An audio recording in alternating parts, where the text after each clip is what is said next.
welcome. It's match number 2 here at the Seattle Orcas Women's T20 Exhibition Series. A lot to play for, and we've got the Bellevue Blazers taking on the Washington Waves. Coming to you from Monroe in Washington, and it's time for the toss. Let's head down to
a bad way to start whatsoever. It's right on the mark, right on the money. And always a great confidence piece when you can get a bit of an appeal in there, isn't it? It certainly is. Nicardoshi will want to have scored more runs than she did in the first match this morning. And anytime as a batter you don't perform to the extent that you wanted to, there's always sort of that nervousness, that, let's call it that healthy amount of nervousness to start being a little bit more destructive. Certainly you want to do that at the top of the innings. Not afraid to put her back into that. Bit of extra bounce as well off the surface. It is the Seattle Orcas Women's T20 Exhibition Series here in Fairfield Country Park from the beautiful Monroe in Washington. I must say it's a pretty scenic place as well. You've got the mountains on one side, some hills behind us, and the weather's been quite lovely. A nice breeze. It's going to be handy for some of the bowlers as well to utilize, especially the pacers, to get some movement through the air.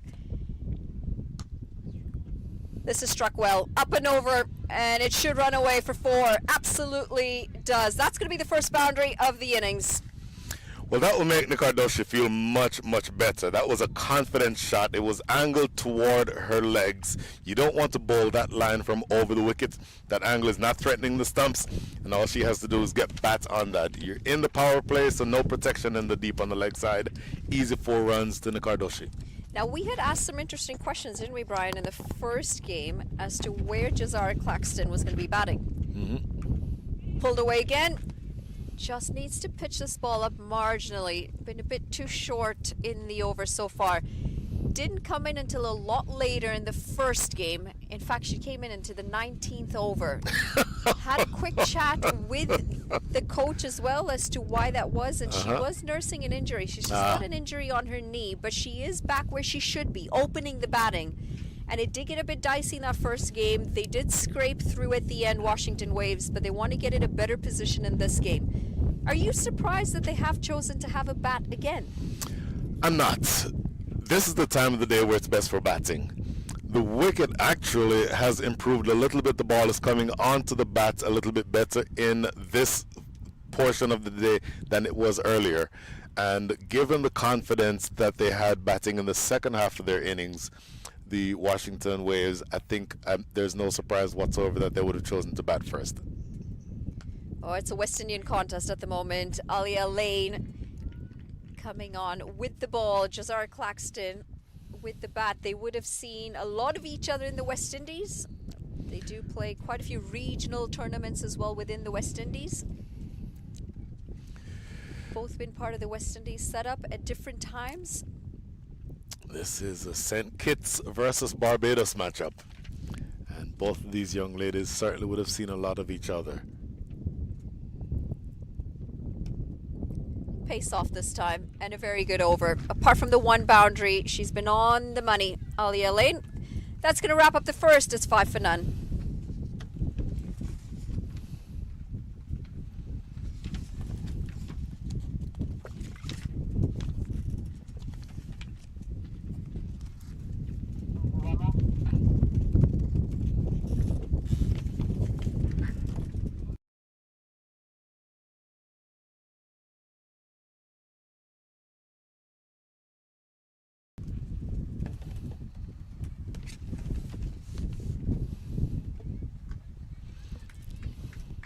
Tidy first over for the Washington Waves.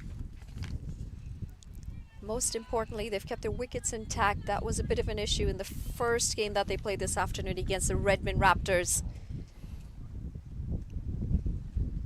It's the skipper with the ball. Giovanna Aris, tall character, isn't she? Able to use a lot of that height to her advantage. Very similar to her opposite number, Gitika Kadali. Similar heights, both around 5'9", 5'10", I would estimate. Both very well built for fast bowlers. Both have come on leaps and bounds in the recent years in their batting. So it is an interesting matchup. Here you want to see what the captain can do with the ball. Cut away. And won't get it past the fielder. Oh, she's one of the locals, Giovanna Aris, born and based in Bellevue. She's the only player in the field in her home city. 3 T20Is. She took 4 wickets in Fairbreak Invitational match. Fairbreak, a great initiative as well, isn't it, to grow women's cricket. Not small wickets though. She took those 3. Laura Wolvart, Tremaine Campbell. Those are some big names. Those are big names. Up and over, down the ground, and does well. This is going to run away for 4, utilizing this power play very well. This is a good shot. Essentially no risk whatsoever, just elevating it over the top. Look at this, it's a little too full and it's on maybe a 5th stump line. That is a drivable ball, and with mid-off in position, as long as you make clean contact, that is always going to run away for 4. So it was over and to the right of mid-off, in other words toward extra cover. So solid shot there from the Cardoshi, who was already feeling, you would think, and looking a lot better than she did this morning. Off to a fast start, 9 from 6 with 2 boundaries.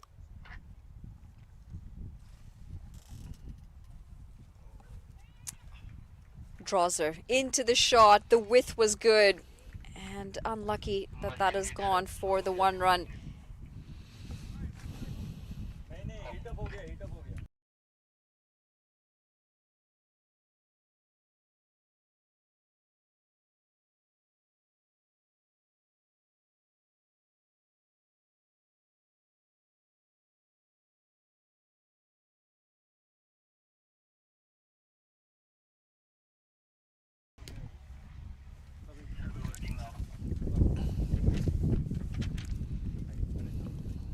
fatigue might be a bit of an issue.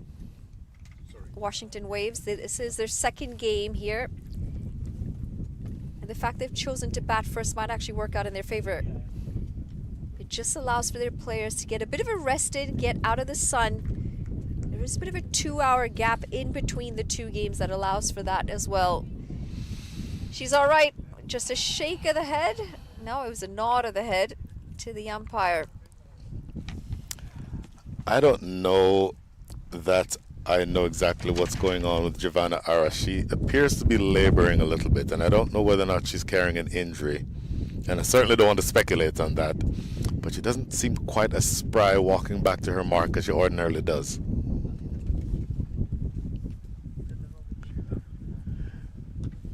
Slashed away really well. That's going to bring on another boundary. This time it's Jazara Claxton. She'll get off the mark with that 4. If you see what I saw as we look at this replay, short and wide, and Jazara Claxton, no left-hander will refuse that shot. That is easy runs. But what I was about to highlight is the fact that Giovanna Aris's run-up was cut in half. She literally ran up about half the distance that she normally does. So it certainly does appear that something is concerning her. And it's just something to keep an eye on as we get through the remaining stages of this first few overs.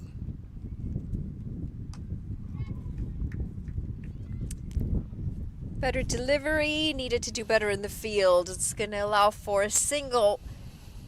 And it is a bit of a concern when your premier fast bowler is limping. It is a bigger concern when that premier fast bowler is your captain. And the fact that she's bowled 2 wides in the over, and she's got to bowl 2 extra deliveries for that, is not going to help that injury.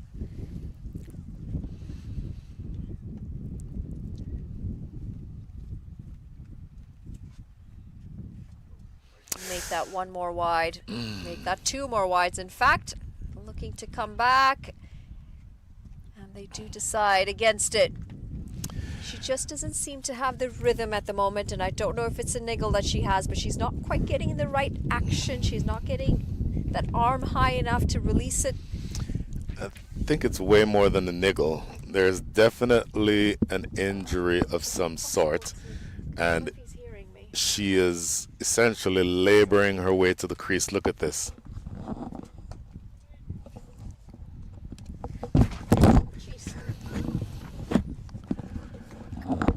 That is just a dot ball to finish things in over number 2, an expensive one for the captain. And again, the bigger concern for me is whatever injury she happens to be carrying. Let's hope that that plays itself out sometime soon. End of 2, the score is 19 without loss.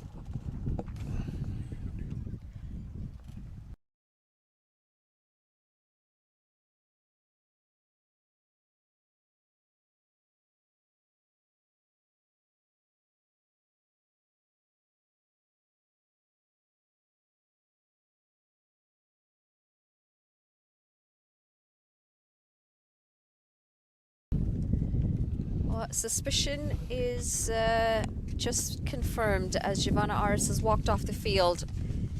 She is going to have whatever issue she has looked at real quick, and probably the best decision here, because this is just day 1 of a tournament that's going to last for 4 days. Want to make sure that she's healthy for at least the rest of it. Good bit of pace there. But again, it's short and wide, and this is not what you want. We've seen a couple of sloppy moments in the field, and they just continue to leak a couple of runs here and there from it. Yeah, this will be frustrating. I think you've seen evidence that to whatever extent possible, you want to support your bowlers in the field, but that doesn't happen if you're not able to field the ball cleanly. And a single already conceded when there really should have been a dot ball. So that brings the team down, on top of the fact that your captain has already limped off with what appears to be an injury. So not good times here for the Bellevue Blazers. Decent delivery. Gets it right on the block hole. Now there is batting to come for this side, the Washington Waves. We saw a bit of that in the first game. Almost a half century. Someone on 48. Sanvi Sood, 48 from her today.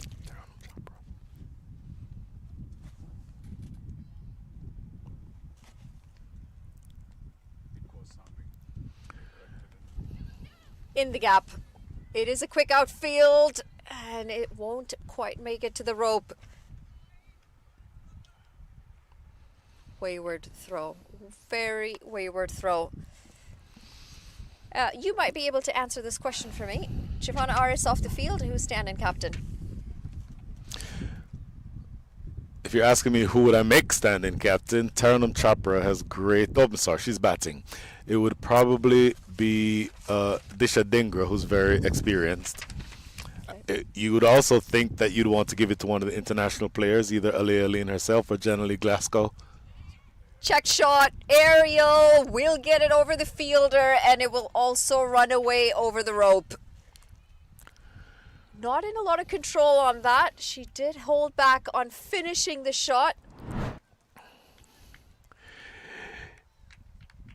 If I am going to listen to you, Manala Patel, as the hardest grader of cricket shots that I've ever seen in my life, with the field that was in, that was actually a decent shot because she knew she could clear mid off.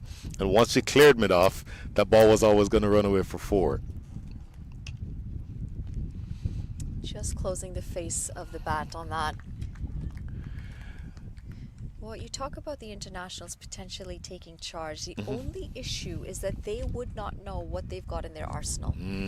Whereas one of the local players, Disha Dhingra, for example, she would know who her options are. At least in a local perspective, she would have known who the internationals are, absolutely. We'll try and get you confirmation on who's actually in charge out there. Up and over again. This time it's well placed and well timed, and it will run away for 4 more. Great way to end the over.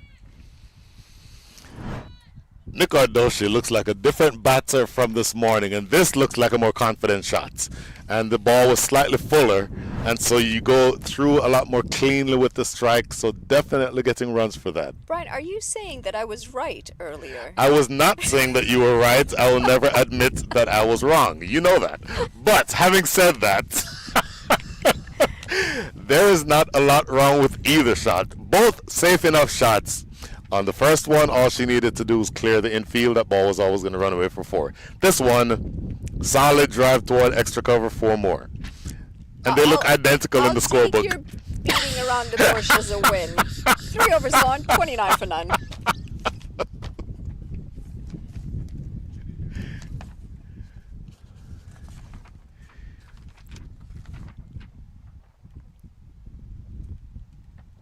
West Indian contest continues. Janelia Glasgow back in with the ball.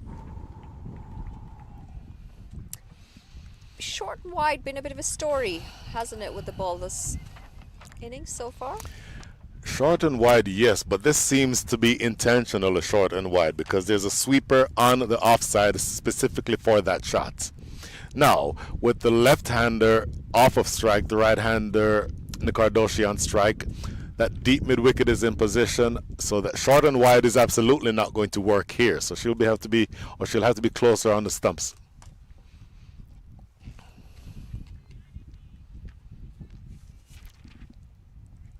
Decent start this though. With the 3 overs gone, 31 runs on the board. It's a much better start than what we saw this morning. Well, at the toss, you would have heard where Geetika Kadali said that she wanted 150. And this is certainly the type of start that puts you in that range. Current projected score is 186. I don't think 186 is realistic. But I think it's very early days. It's very, very early. And I don't think that's realistic. But this start, you can push on and get something around the 140, 150 mark, which I think would be very handy.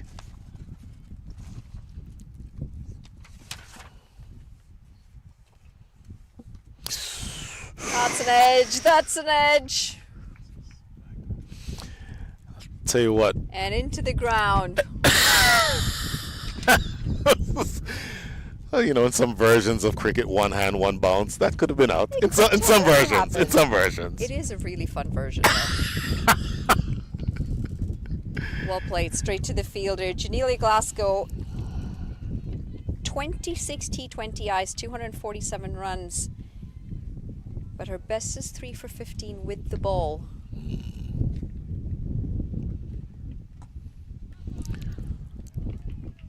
Exactly what the Bellevue Blazers needed. Again, the first over from the captain, Giovanna Aras, was very expensive. Let's credit most of that to her apparently carrying some sort of injury.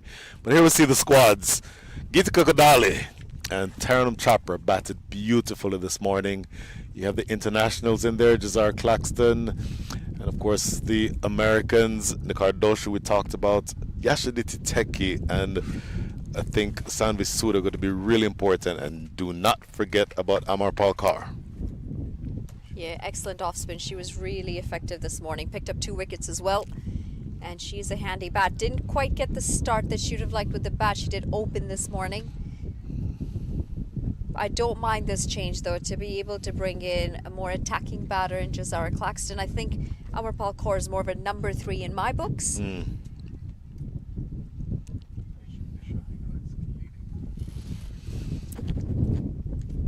believe it is going to be Disha Dhingra who is calling the shots out there with Giovanna Aris off the field.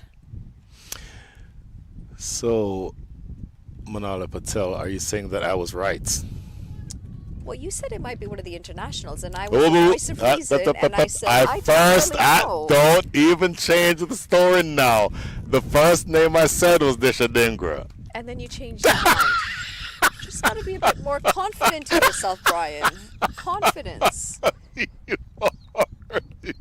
So again, I win. God, I'm like the Washington Waves. I just keep winning.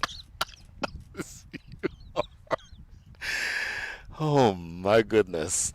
3 more days of this. Absolutely. A little bit of flight from Chetna. A good length. Keeping it just short of a good length. I'd like to see some of these batters. Well, welcome back to the Maiden Cricket Media Centre, and joining me here is a very well-known Seattle cricket celebrity, Salman Taj. Salman, welcome to the Seattle Orcas Women's T20 exhibition. Tell us what you're thinking about this event that we've got here running today. No, I think, Sean, thank you first of all for having me here.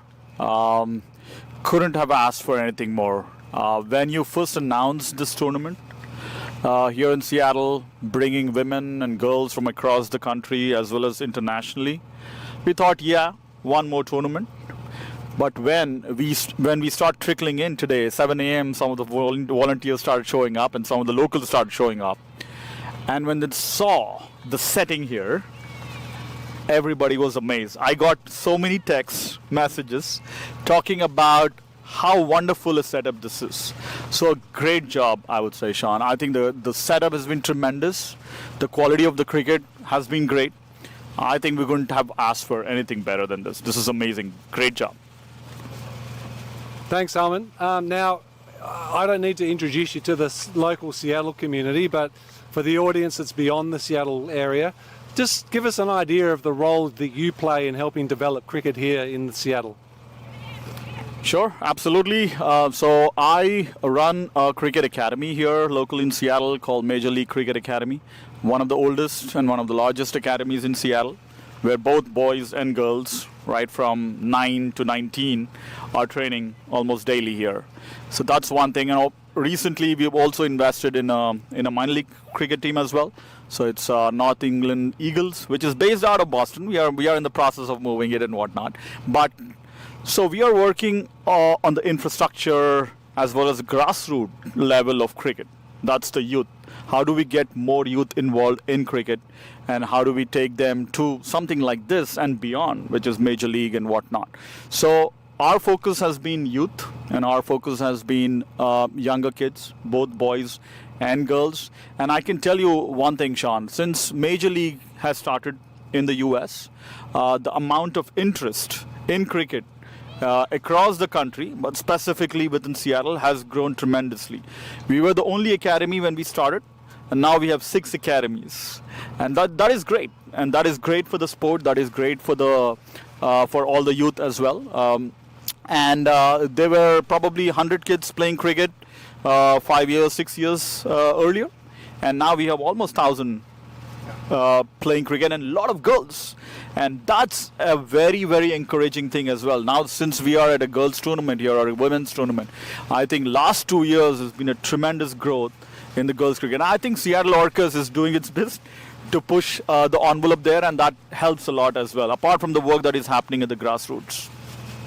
Well, Salman, just thank you very much for the work that you do with the MLC Academy, but for all the 6 academies that are here in Seattle, you play an extremely important role in the pathway and the development of cricket is in the local Washington area, but also across the country. And we, as a Major League Cricket franchise, are very grateful for the time, the effort, the investment that you play. For those of you who joined me in the first game, we interviewed Rayan Taj, who is Salman's younger son, who plays cricket for the USA at under-19 level.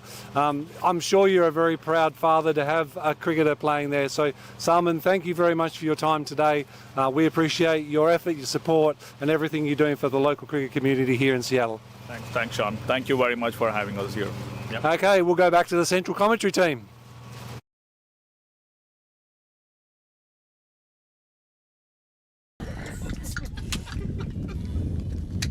Lovely chat that. Thanks a lot. Gentlemen, back to the action. The wides, unfortunately, are starting to happen a little too consistently here, and it's been a decent start. They want to try and keep the pressure on top. The Blazers. But 7.88, Shield. This is a good start with a bat. This is a different planet. And that's going to help. What a shot that is. Down the track, it was short. There was width on offer as well. Excellent footwork this, as it is slashed away for 4 in the offside. 29 for 3 in the previous game in the power play, and now they are without a loss of wicket. They have come out all guns blazing. It looks like a completely different planet that they're playing 2 games in the span of a few hours. Well, and this is where the impact of a Jazara Claxton is so important up at the top. She might not be the one scoring a lot of the runs yet, but it's the fact that the non-strikers got confidence that you've got all that experience at the other end. Excellent partnership this, and this at 46 with still deliveries, 3 deliveries to come in the power play. You would expect that estimation of 150 that they're aiming for. It's on the cards at the moment. True that, absolutely. And Nick Cardoshi looks 180% different from 180 degrees or 360 degrees different from what she was in the previous game. Takes pace off this time. Takes pace off, and it does the job. Was expecting the pace on to be able to get that shot in, but it's the fact that there has been no pace on this that's resulted in the wicket. This is an excellent delivery and great experience on showcase from Janelia Glasgow. It's the big fish that we were talking about. Jazara Claxton, she's gone for 12 off 17. Well, put the mockers on waves. They were going quite a unrelenting pace. But against all run-of-outs, there comes the wicket that the Blazers would be completely delighted to have. Just a couple of deliveries to go for the power play to end, and they got a wicket, a prized wicket of Jazara Claxton, and 46 for 1.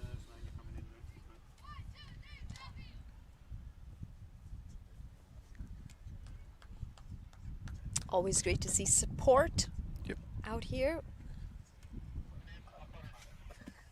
Monroe, Seattle, you're a local, aren't you? Yep. Tell me about this place. Monroe is completely an uncharacteristic place for cricket to come, and thanks to some of the very passionate patrons here locally who have invested in this location, invested in this venue specifically, getting hold of some of the land here, cleaning up and making a couple of facilities available. It augurs so well for bringing some of these kind of quality competitive tournaments, both for women and men, and doing immensely good for the talent that's coming out of this area. So I am super delighted, because there were a couple of other venues that have been frequented, but those were far more common venues for multiple sports. These are cricket-focused venues that's being curated, and extremely delighted to see these things coming to fruition. That's sort of the thing that you expect when it's a community effort and people get into continually looking to develop the sport. A big part of that is the infrastructure. Absolutely. Having to. Aparna Gurumati, new batter out in the middle. It helps to have a major league and a minor league team coming out of the city. Both of them had their share of prominence and success, and they've been doing extremely well when the season is not on in grooming some of the talent in all sorts of schools out here. That's the end of the power play. 6 overs done, 46 for 1.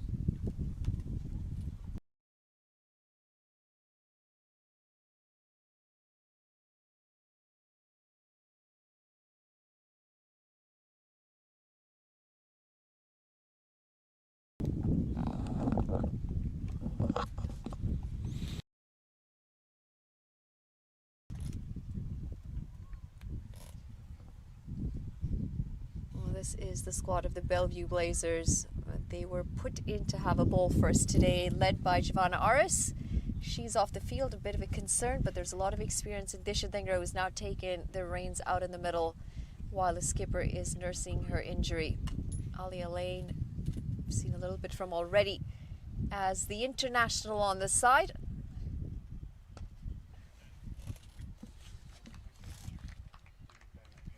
And you've got the likes of Chetna, who's been excellent with the ball.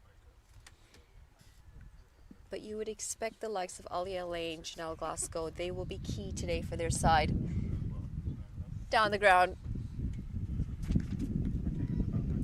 And dealing in singles at the moment, and it's going to take a bit of rebuilding after the fall of that last wicket. The good part is Nikar is still there. She's 28 of 17. She's kind of the aggressor in this innings so far. It will be interesting to see how she what role she plays. She was clearly feeding off the energy she was getting from Jashara Claxton on the other side. Aparna Gurumurthy is a young talent, and she would obviously looking forward to make her presence felt here.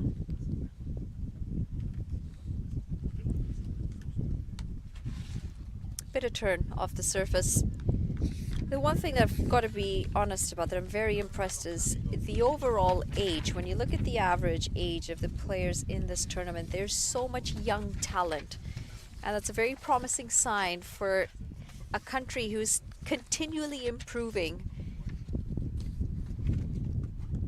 And that has been a highlight, Monali. Last couple of years, it's been a highlight of every cricketing conversation about the future of cricket in the North America. It's not just the United States, but Canada and the likes. Just the talent pool that's coming up of youngsters who picked up the sport, and stories that come up like Giovanna, she's off the ground right now, with the story of hers picking up cricket just about 5 years back, and now being chosen as a marquee player, having already represented the United States. It's such a remarkably inspiring story. Well, the other thing is, from a selection perspective, it just gives so many more options for your selectors. And you know that you've got a pipeline of players. When you've got all these 15-year-olds in this tournament, yes, your under-19 squad's going to be strong, but then it also gives you a 5-10-year plan for that senior side. I always believe that there is a strong parallel the way soccer was embraced in America after the first World Cup in '94, and that's the end of the 7th over, 49 for 1, run rate of 7. So as I was saying, soccer was embraced, and the women's version of soccer, in fact, produced more global glory and world titles and all of that, and that's the potential that exists in landscape like this, where sport is such an incredible and such an integral part of the youth and their growing up. And there's a lot of focus on girls to take up some kind of sport with certain degree of focus, and it's good to see so many young girls and women talent taking cricket as one of their choices.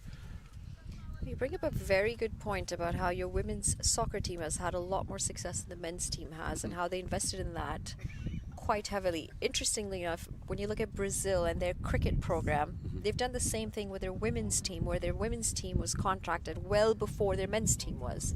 Because that ladder that you're talking about to climb to the top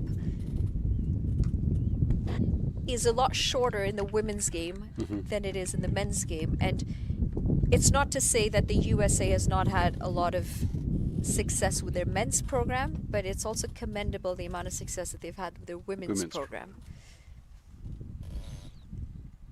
Looking to sweep it. It won't quite get it away. Mahik Desai in with the ball. She started well. The run rate just starting to drop after the loss of that first wicket. Down the ground, there is protection. And just the one run. It was a low full toss. She could have put that away anywhere she'd have liked. Yes. It was played a little rather conservatively, and these are the kind of shots Nikar was taking a little more of chances and was getting a little more creative. She seems to have put a little bit more of caution to her shot making at this point.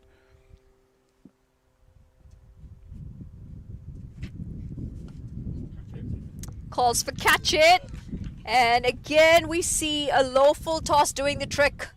That's going to be the second one down. Mahik Desai into the attack, and she's picked up a wicket. You could just sense that pressure building. The runs weren't coming. They had to do something. Unfortunately, for the Waves, it's resulted into their second wicket.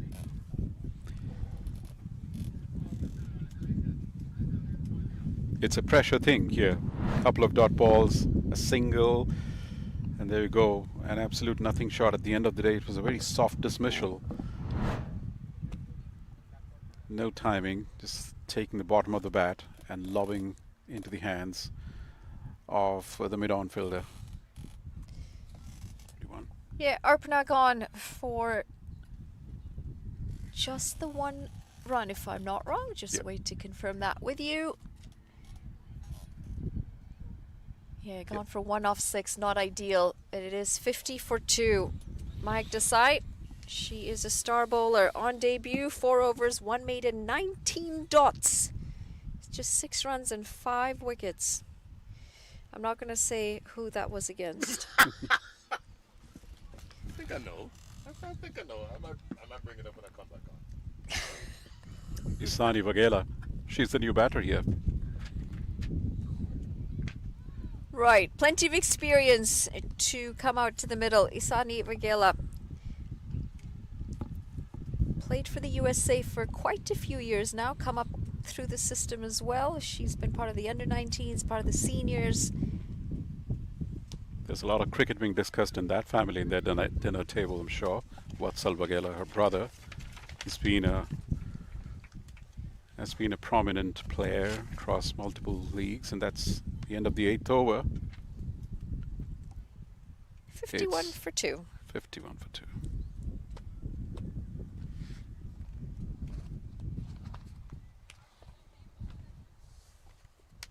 She's also someone who has quite a lot of experience leading. She's captained the USA to the inaugural ICC Women's T20 Challenge Trophy in Rwanda very recently, actually, just in April of this year.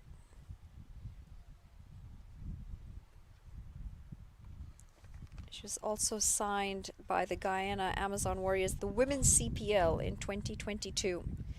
You already mentioned the conversations that they have at the dinner table. Her brother's also been part of the national setup.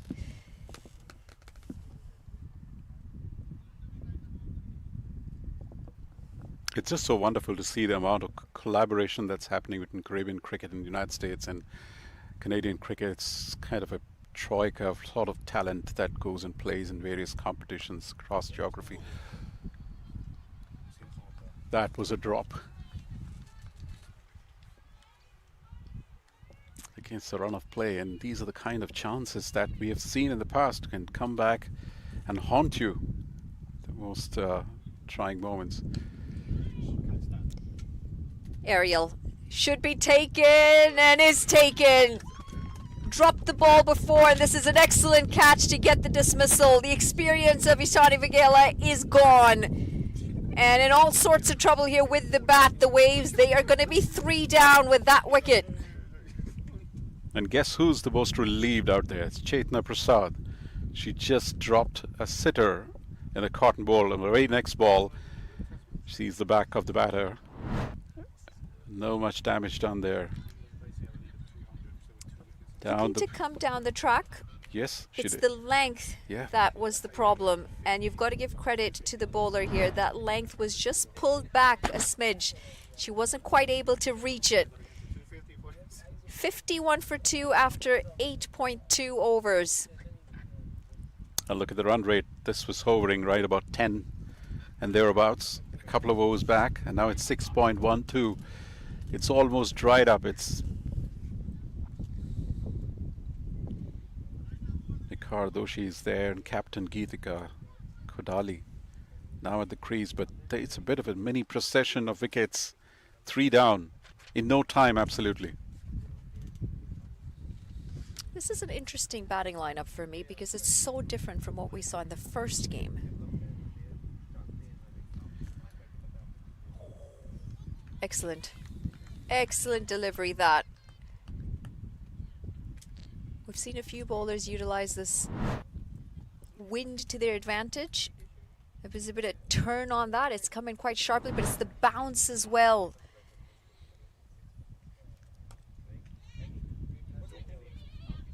We'll get it past the fielder. And off the mark with a single, the captain. The previous ball was an interesting one, and they say deception is the biggest armory for spinners. And the batter was coming into the stumps, hoping the ball will go away, and it came in. That was an interesting deception there, apart from the bounce and the turn.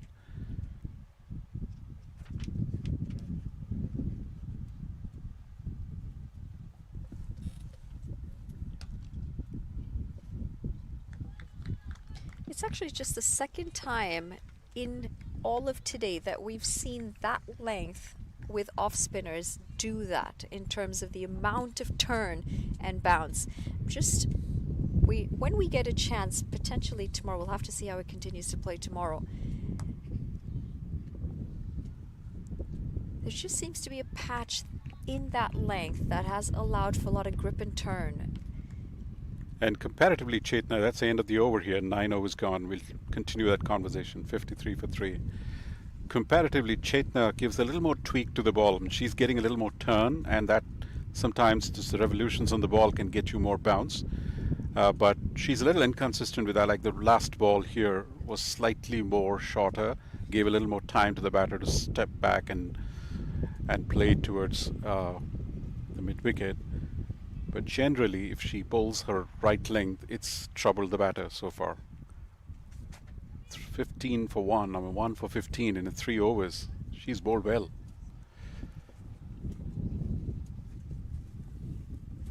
What are your predictions for this game? Who's coming out on top? What a first over from Mahek. 2 wickets. Oh no. 1 wicket, sorry. 1 wicket, sorry. Good use of the feet. Excellent use of the feet. It's going to go all the way for a maximum. Excellent shot this.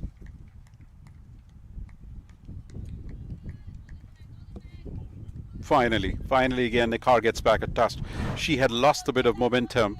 Good to see coming down confidently and picking it up, depositing over the side screen. She needs to continue. It's always advisable that in T20, one of the top order batters need to play that definitive carrier role where you just continue the momentum. Once that happens, it gives a lot of momentum to the lower order batters who get a lesser time to take a look in. And Nikhar is doing this with some aplomb. Flight it again. Straight as an arrow. It's a boundary this time. 2 deliveries, 10 runs. A clear lesson learned. I'm sure the coach Prajit Moody would have had a lot of conversation with their batters. Play straight. And those 2 shots kind of shows that coming down the wicket and playing it straight rather than waiting on the back foot and trying to play square of the wicket, which is the one big error they had committed. Like that. except she's managed to get bat on it and she's played it quite well. We did see a lot of wickets fall that way in the first innings, didn't we? Or the first game, I should say. Not quite the right length, hoping for extra bit of bounce where they jump onto the back foot. Ball just skidded on. Yep. And if you've got the ability to use your feet down the track to the spinners, it's much more effective, as we've just seen the first 2 deliveries of this over. Once again, a back foot. The moment the batters rock onto the back foot, it creates some chance. It always creates a bit of oohs and ahs.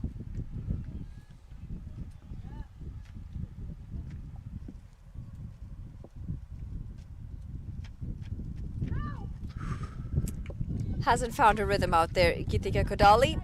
She is struggling with the bat. She's struggling to find bat on ball.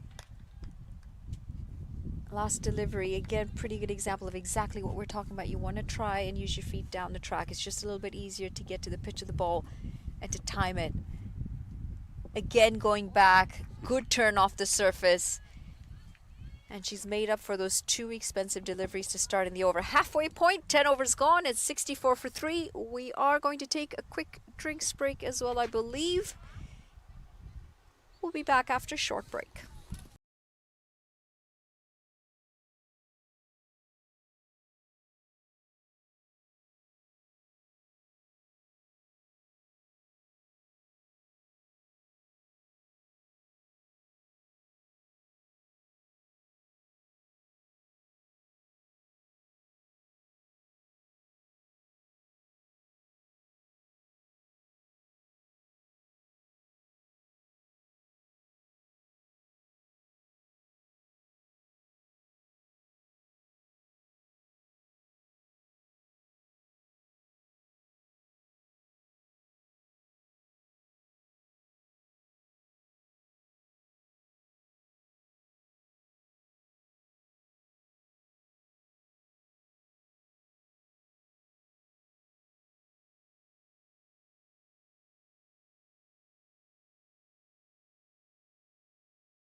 Yes, so welcome back after 10 overs, 64 for 3. We were 48 after 6, and the next 4 overs after power play has only got 16 runs with 3 wickets. So clearly there's a little bit of pressure, and of which 10 runs came just in the last over.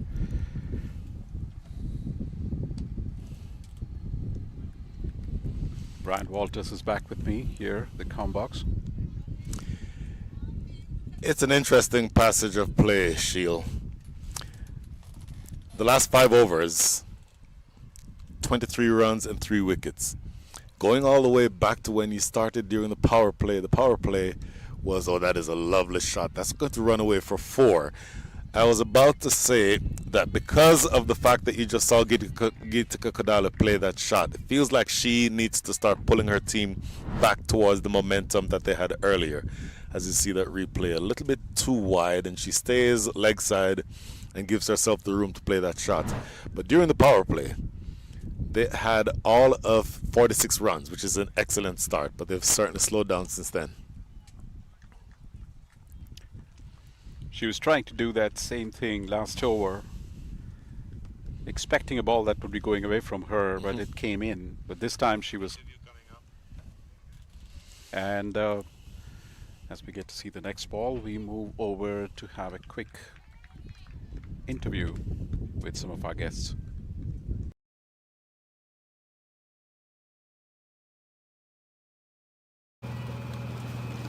Welcome back to the Maiden Cricket Media Center out here. Out here I've got Siddhi and Vandana. Both of them are amazing people who are heading our volunteer group. You know, when we started this tournament, we thought it's gonna be big and we're gonna make it big, but we knew that we needed a lot of volunteers to kind of help make this happen. And that's when these two amazing ladies put their hands up. And you know, they came, amazing set of volunteers around this particular event. Siddhi, thank you for doing that. Vandu, thank you for doing that. I want to kind of ask you both on how you think your vision for this event was and how it has shaped up. First, I'll start with Siddhi. Oh wow, it's a great question. I think I'd never expected to see something like this in Seattle area. I mean, when I say like this, what I mean is it looks so professional, it looks so colorful, it looks so vibrant, right?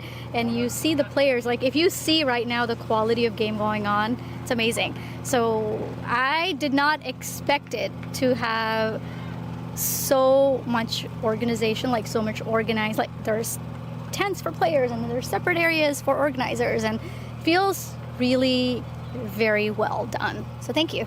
Yeah. Hey, vibrant colors are Seattle Orcas. Just want to remind you, we have got great colors. Vandu. Yeah. You know, I'm just letting this sink in. For years, our girls have been sitting and watching the boys' games happen across the country.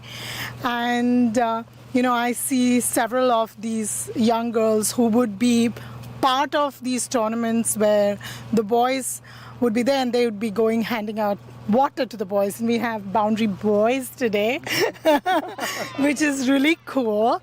And that's a wicket. Let's take a break and let's.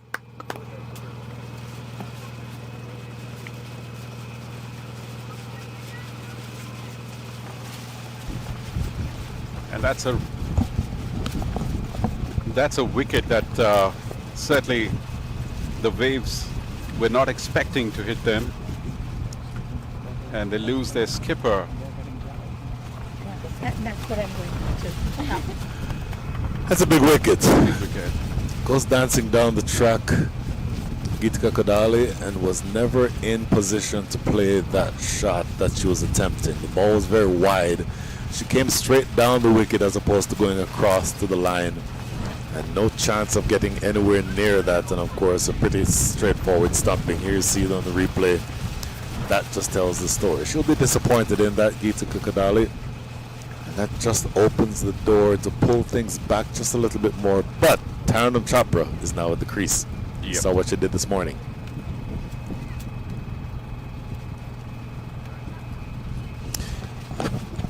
And Sounds like we're about to go back to the media center for yet another interview. We'll be right back and we go back to the media center.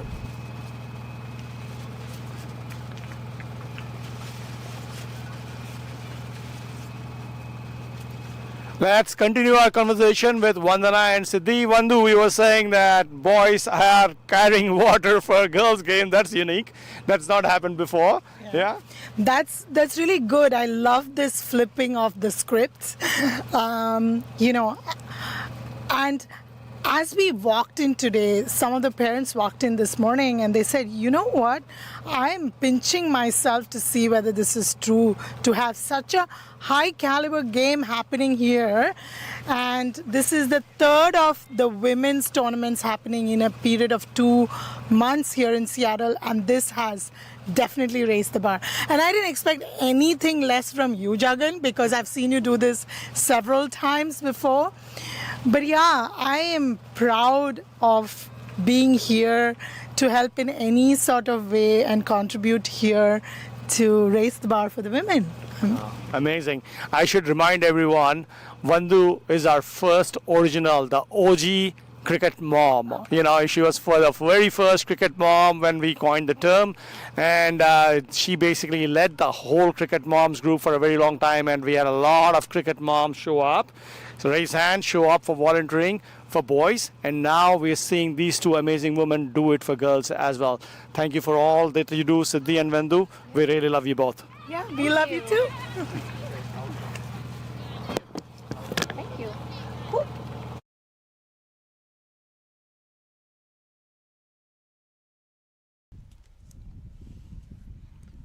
So that was an eventful over from Disha, and thank you for that great conversation, Jagan. 1 over for Disha Kaveri Pakam. She picked up a wicket and just gave 4 runs. So the matters are not getting easy for Waves, Brian. It's not getting easy. It's slowing down in terms of the overall run rate. Run rate for the entire innings is 6.17. Yeah. But in the last 5 overs, the run rate is 5, and they've lost 3 wickets. So they're consistently losing wickets, and that is not going the way that they would have wanted it to. So they do have some making up to do here. The current projected score, 123, and it will not be very easy to accelerate from here.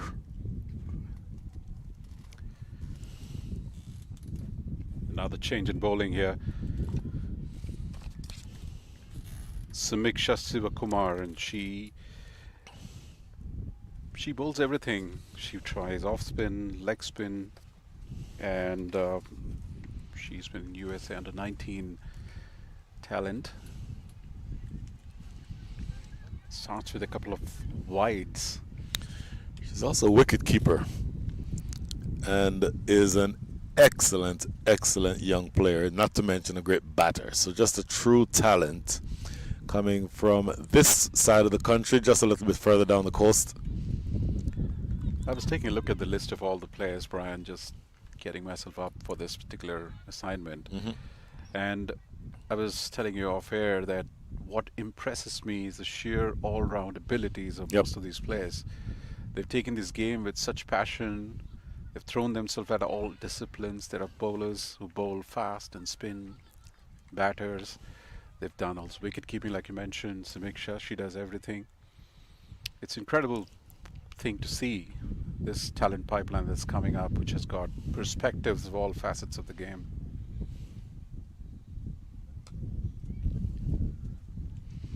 Clearly trying some leg spin out here. That flight sort of underscores that point, keeping things tidy despite those 2 wides. Well, you like the fact that she's flighting it, and in a vacuum, that's accurate, but then the wind has switched direction. It's coming very strongly now from the north. So you're asking the batters to hit into the wind, so you don't mind her flighting it at all. Put the challenge on the plate of the batters and ask them to hit into the wind. So far, they're not taking the bait, but that's the reason why you bring her on and have these slow loopy deliveries coming from the northern end. Valuable insight out there. That was very close. In fact, one would question, was there a jump, a timely jump that Samiksha could have made to grab that? Because a couple of more wickets, that would have completely done game, set and match for this batting of the Waves.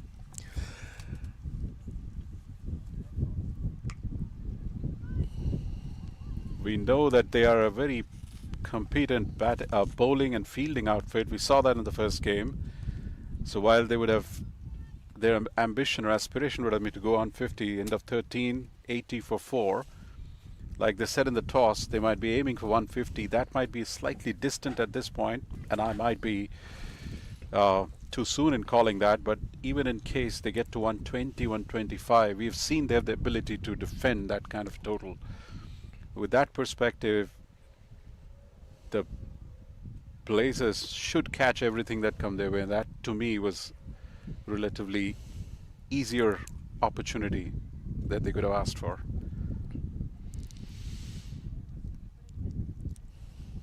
Taranum Chopra,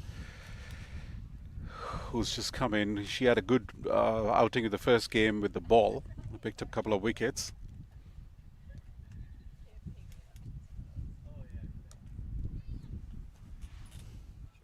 Manali called this is such a different batting lineup than what we saw for the Waves in the first game. They did rethink their strategy a bit, but at present they've kind of hit a little bit of a stutter.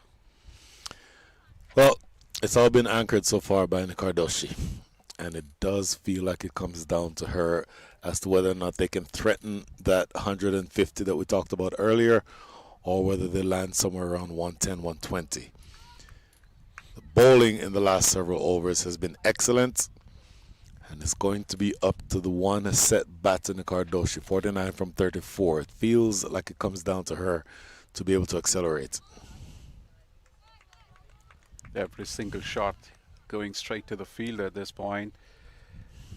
Taranum Chopra, and this is one mistake they've done. All the new batters who come in, they've taken a lot of balls to get started, and that's put a lot of pressure on Nikardoshi to kind of manufacture their big shots. The least they can do is take singles like this and keep her on strike. That'll keep the momentum going. At this point, they're not able to do that. Excitement around the ground as Nikardoshi could be the first batter to score a half century in this competition.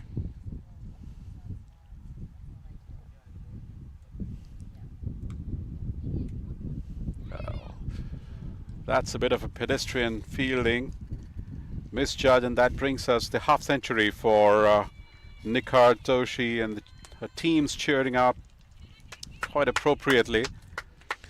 Fantastic innings. So she had a pretty forgettable outing the previous game. For her to come back and play the innings of such character speaks a lot about her cricketing abilities.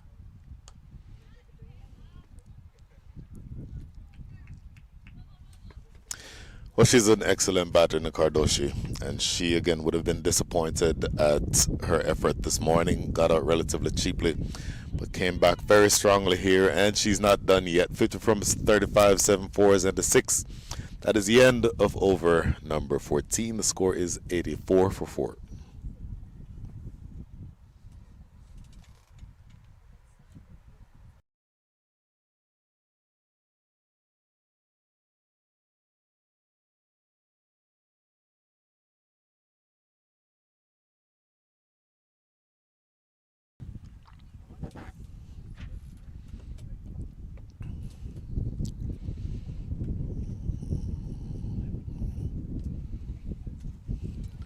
Giovanna's loss has been a big one for Bellevue Blazers.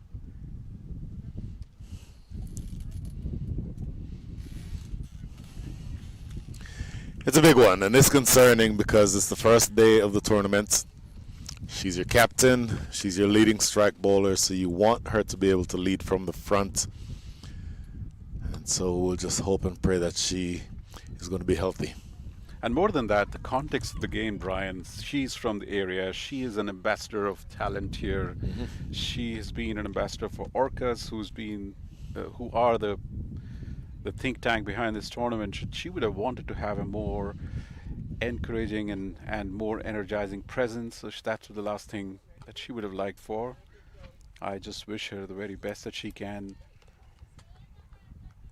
get ready and probably start taking part in this game itself and for the rest of the tournament. Now, Mehek is back. Mehek is on the third over now, 15 for 1. I don't know that I would force her back into this game. I'd want to make sure that whatever is happening with her physically, that she gets to the end of the day and heals up the way that she needs to and comes back strong the rest of the way. think she's too important to attempt to force back into the action today. And again, as a pace bowler, just seeing how her inability to run in and bowl this morning, that would be something that would concern me.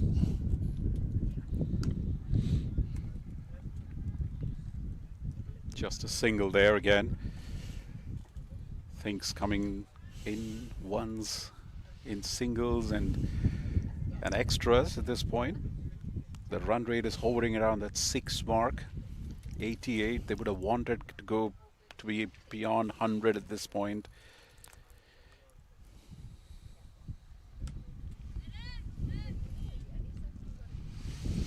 Well, that dot ball is important because for the first time the run rate is now below 6.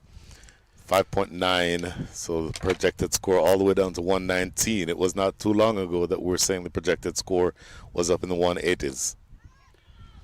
One of the things that's up in the air, and once again, grass down, a chance that the Waves would take it with glee. They wouldn't have wanted a wicket, let alone Nikhar Joshi to be the wicket here. The most interesting part, Brian, as we come to the end of 15, it's 90 for 4, is that we have not seen Sanvi soothe yet. She scored 48 last game, so she's still in the dugout there. Oh, we'll see what so happens. incredible last 5 overs coming up. Last 5 indeed. It will be interesting. 90 for 4.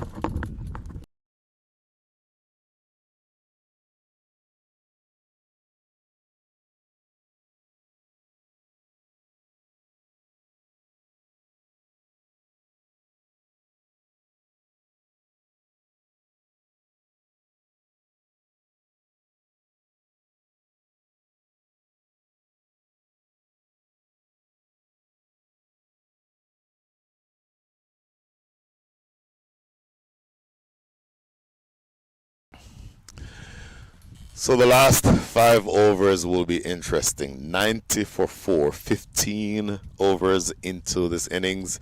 Exactly run a ball is the scoring rate. This is pulled away into the deep.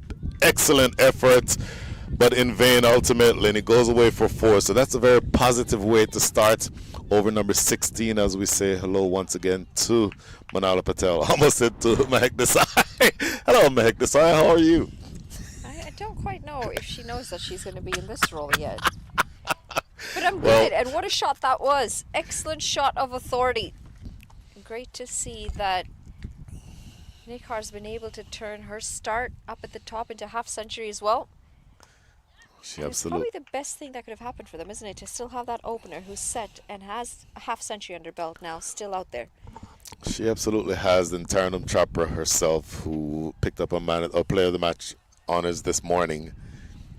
These two can go on and put in 5 overs, you would think 45 or 50 runs. So you're not out of the woods yet. Hammered toward deep extra cover and a bit of an ordinary effort ultimately proves unsuccessful. Aaliyah Lane will want to have done better than she did there, but that's another boundary.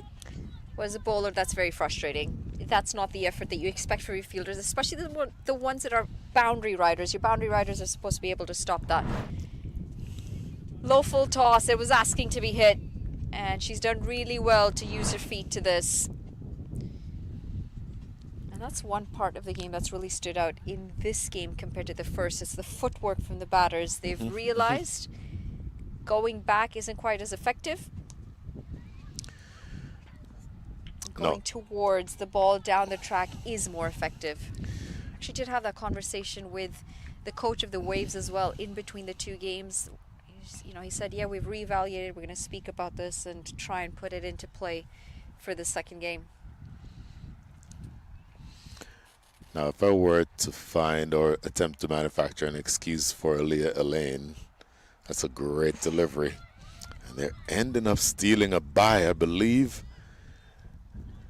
So if I were to manufacture an excuse for Aaliyah Elaine, is that she was running to her left, and her left is her weaker side. So it becomes much more difficult to field when you're attempting to stop a ball on the ground to your weaker side. But having said that, I think your point is valid. The bowler would have wanted a better effort in the deep than that. A very productive over here on the way, though. 10 from it so far with 2 balls to come. gone. She went running down the track, and the big fish has been dismissed with 100 up. The last ball of over number 16 sees the back of Nikardoshi, 101 for 5. She's played so well. Exceptional innings this. 58 off 41 deliveries, was looking to use her feet again down the track. The issue that she's run into, though, is the pitch of the ball and then just having to look to turn the ball into the leg side. Had she held her shape, had she held her position to go down the track, she would have been in a much better place to get some bat on that. Got to give her credit, though. It was a really good innings that's come to an end. 16 overs gone, 101 for 5.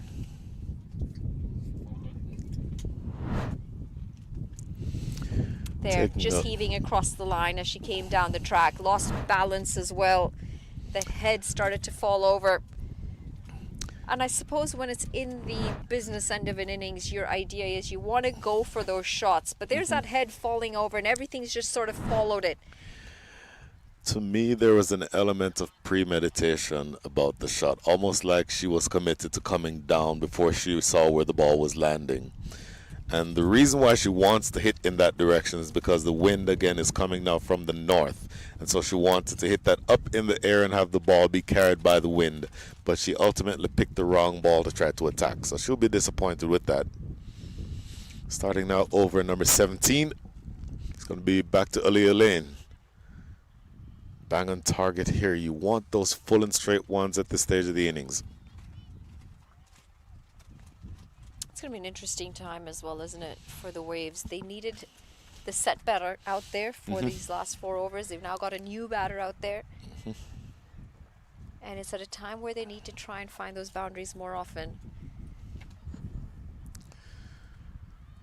Well, Nikardoshi found the boundaries very easily. Maybe not easily, but 8 fours in the 6. So she really looked the part while she was batting. Taranum Chopra does have 4 and 6 hitting ability, as does Yashaditi Teki, but particularly Yashaditi Teki typically takes a little bit of time to get going. So you absolutely lose the advantage of having the attacking player, attacking set player in Nikardoshi. To me, that makes about a 20 or so run difference swing.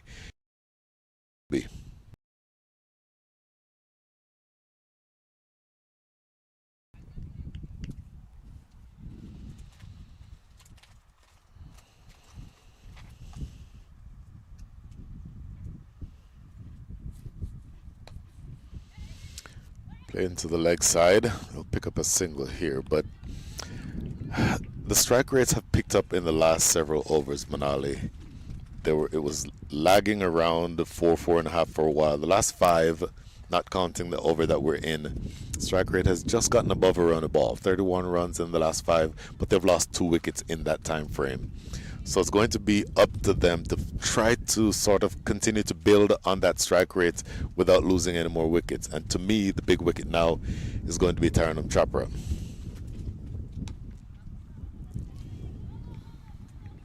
Lost all shape on that.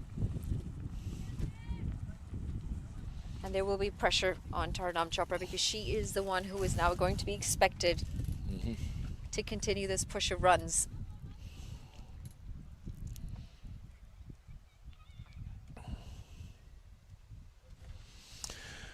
Of course, Aaliyah Lane doing what you expect her to do as a senior international player. Slapped down to long on. So you're doing it in singles at this stage. You're down to the last 21 balls of the innings. Can you put yourself in the position to where you score 30, another 30, maybe 35 runs in the last 21 balls? Time will tell, but it's going to be very difficult from here, I would think.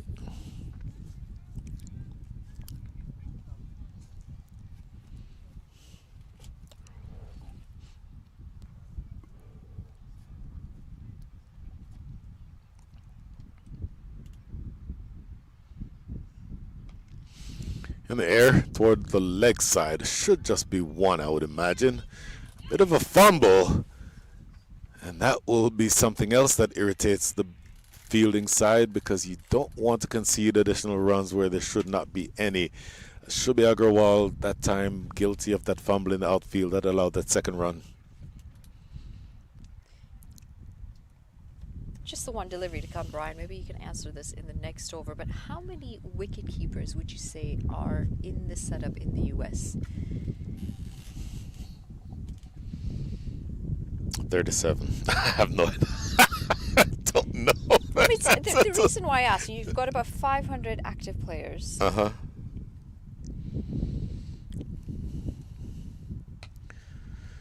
And of the 500 active players, you take the 3 teams that we have here in this tournament.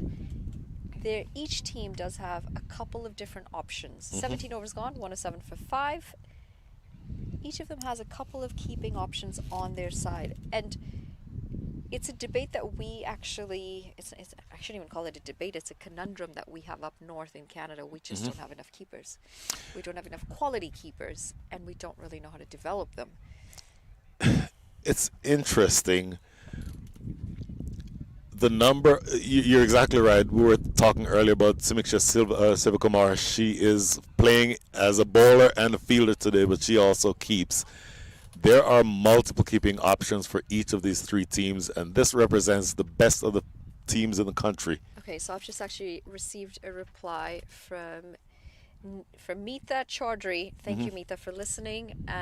6 U19 plus wicketkeepers minimum. Remaining are 3 plus, less than 15-year-olds. I'm so glad that you've got this knowledge, Meeta. Thank you. Please continue to share whatever you can. That is Mitali Chowdhury from our part of the world. Prairie View, Texas is where her daughter Tia Chowdhury plays. And Tia, as that is struck away for 4, just got back from Grand Cayman last week playing for the successful US U19 side. Yeah, she did actually message me about that. She said, my daughter was part of that squad, and excellent to see this boundary as well. Into the leg side, in the gap, past the fielder, and it's going to race away for 4 runs. Need a few more of those from here on the waves. Absolutely. So Yashadita Teki, as I mentioned, is key. She typically takes some time to get going, but that was a lovely 4. It's quite incredible, isn't it, though, for the U.S. to now qualify for 3 under-19 World Cups in a row.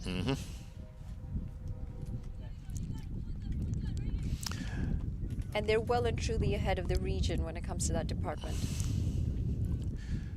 I mean, I hope that this does not sound like simply lip service just because we're here and we're covering a women's tournament. The talent level for women in this country, maybe slightly to a lesser extent to our wonderful neighbors up north, is such that it would not take a lot to have this team be in the upper echelon of teams in the world. And that sounds like a big statement, but to me there is talent that is here that is worth exploring.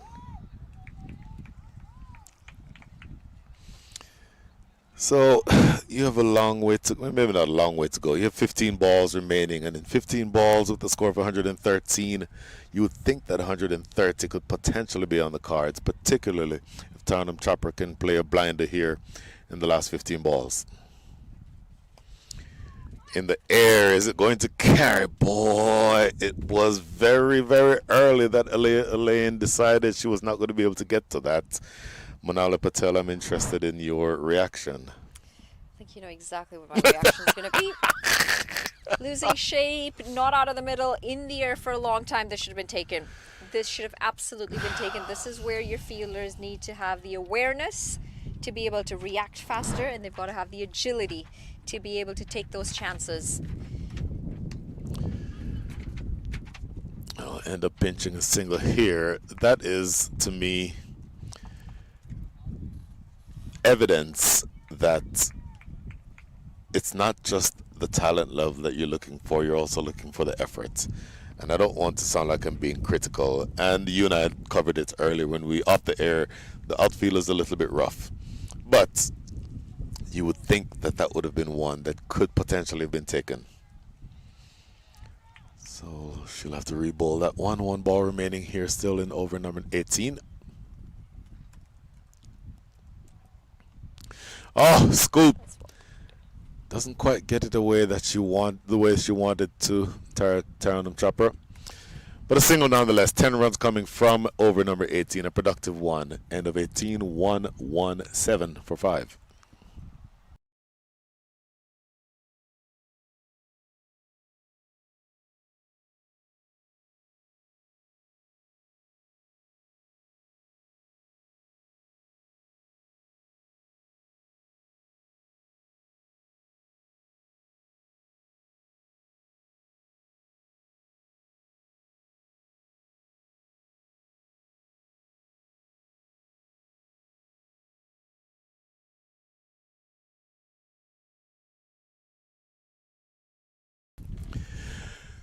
So we're into the penultimate over.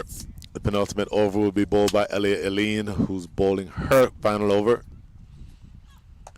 Goes for the Yorker.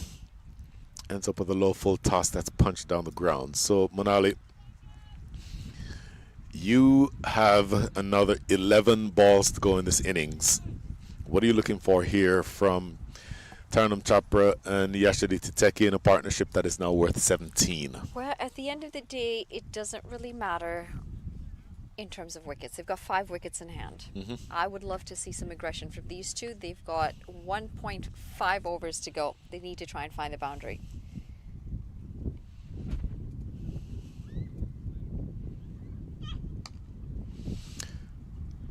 Well, you like seeing full and straights. Big grunt from Elia Eileen also as she released that one. So she's putting the effort in, and I think it was evident that she has the ability to bowl those deliveries right in the block hole and essentially be very difficult to score off of. To me, over number 20 will be the interesting one.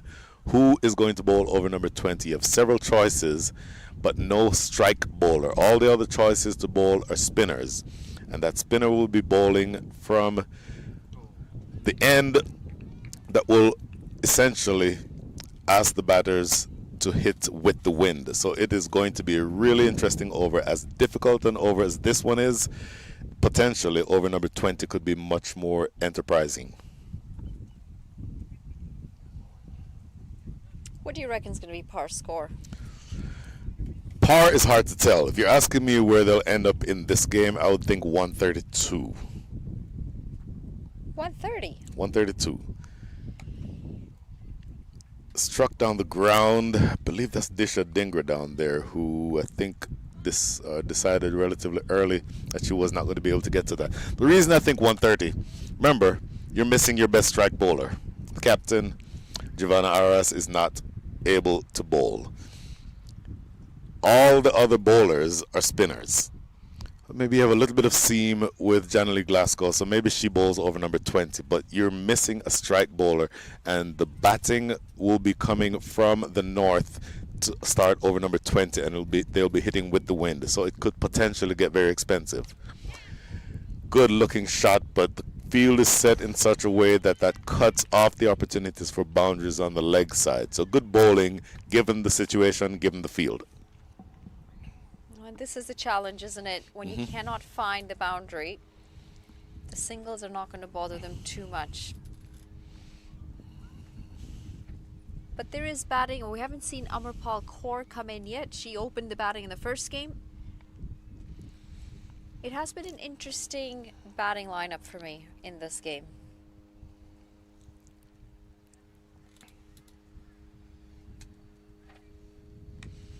It's well bowled. Pace off and in the block hole. But to me, importantly, it will be Taranam Chopra to be on strike to start over number 20. This is the over that I predict is going to go for around 8 to 10 runs. We'll see if that holds up. Just 5 runs coming from over number 19, though. End of 19, 1-2-2 for 5.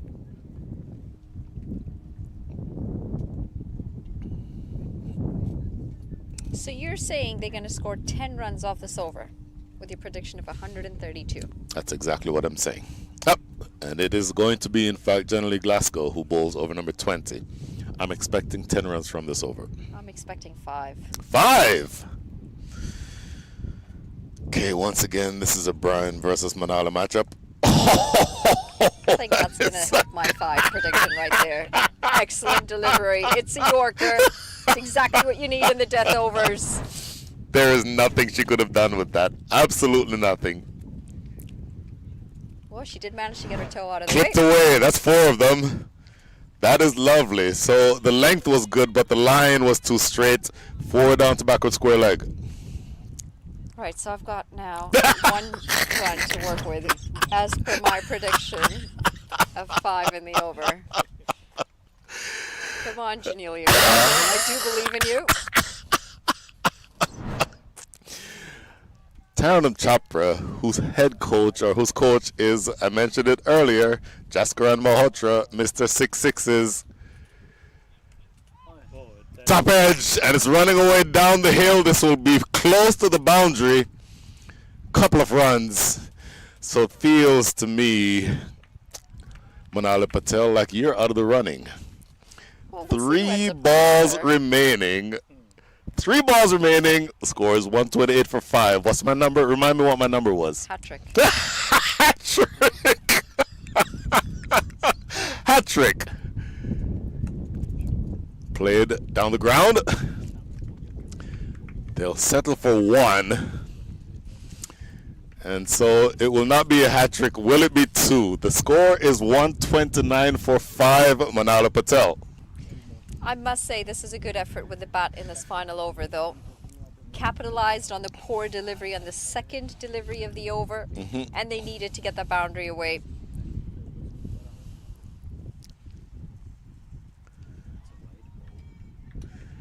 Well, kept it out of the hitting arc. That is a great piece of bowling. It feels like the final score will be right between your prediction and mine. So I'll take it as a win. how is that? How is that a win exactly? It's about a mindset, Brian. Come on now. The last ball coming up here in this first innings. You asked about par. I don't know what par is because it feels like, I'd say based on what I've seen so far, a score of 135 to 140 is probably what you can expect. But here's the last ball. Bowled around her legs. It does not come to fruition. 7 runs come from over number 20. And that last delivery, you can look at me all you want, Manala Patel, because your score has already been exceeded. But bigger picture, 129 for 6 is where the Washington Waves end up. Yeah, I'm not sure if they're going to feel like they've had a good day with the bat. They've had some good moments with the bat. This was the final one, looking to go across deep in her crease as well, just misses the ball, and it is the stumps that have been clattered. Also means that Janila Glasgow picks up her second wicket to end the innings. 129 for 6 in the 20 overs. And as I mentioned, those little positives in the batting lineup. We'll take a quick look at this batting card. 130 is what they need, though, when we come back. Well, it'll be interesting because the batting card, I think, told the story. Nikardoshi, as you see here, Manali, 58 from 41, led the charge. She was outstanding. 8 fours, the 1-6 as well. She led this side from the top all the way down to almost the end of the 20th over. Handy 12 from Jazara Claxton. They'll need a few more from her as this tournament progresses. Need more from that middle order, though. It doesn't help to have just the 2 runs coming off from your middle order batters. But a good finish at the end by Chopra, again in good nick. 27 off 30. It's the late push that they needed. They get to 129 for 6. It's a bit short from their prediction about 150. But it's all going to come down to how they can defend the bowling, on the other hand. I think the bowling was good in spots and then very good at the death. 2 wickets each for generally Glasgow and Dishra Kaverapakam. And economic bowling for me from Alea Lane, and the one over that Giovanna Arras bowled conceded 14 runs. So she'll be disappointed in that. But again, that's more due likely to her injury, and we hope that everything is fine there. Good, solid bowling all the way around, but there were fits and starts. I didn't think that they essentially accomplished what they wanted to with the bats. Nikardoshi again leading from the top, 58 from 41. Tandem Chopper with a good 27 from 30. And the bowlers there on the right side of your screen, I think, came to the party as well. So all in all, it's going to be an interesting second half of this match. We will take a break alongside the players, and we will be back shortly for the chase in somewhere around 15 minutes or so. See you soon.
Welcome back to the action. It's time for the chase. 130 required off the 120 deliveries that they have. Bellevue Blaze done decently well to limit the opposition, the Waves, for 129 in their 20 overs. They've now got to finish the job with the bat. It is going to be the skipper with ball in hand, though. Gitika Kodali runs right away, and it's going to be a boundary to start the innings. This is an excellent start. And what's even more excellent about it is there's been very little manufacturing. It's just using the pace and guiding it to the boundary.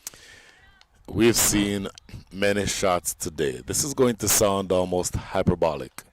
This might be the best shot we've seen all day.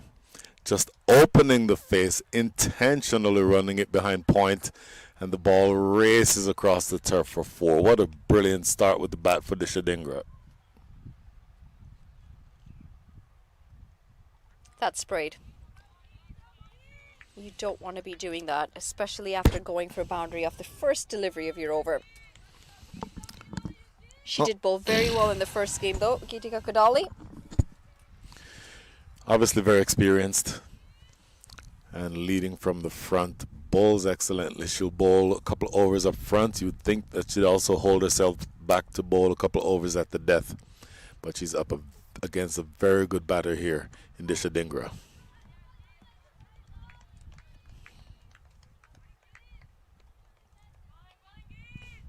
That's where the contest is pretty interesting, isn't it? They've both played for the U.S. together. They do know each other's games very well.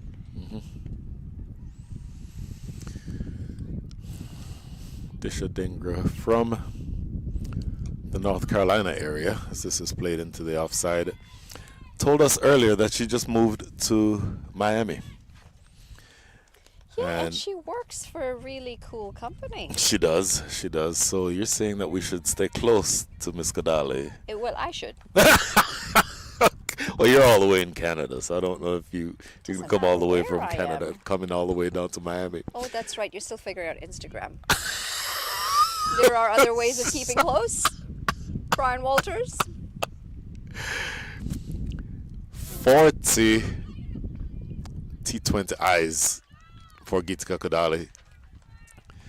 25 wickets taken. She takes her wickets at an average of 23.96. Best of 3.25 or 3 for 25, and in economy rates, bowling in the power play and at the death, her economy rate of 6.03. So very, very good bowler by any standard, and is truly a brilliant player. Debuted in May of 2019 at the age of 14. So she absolutely is a brilliant bowler, and she's corrected things after a bit of an expensive start in this over.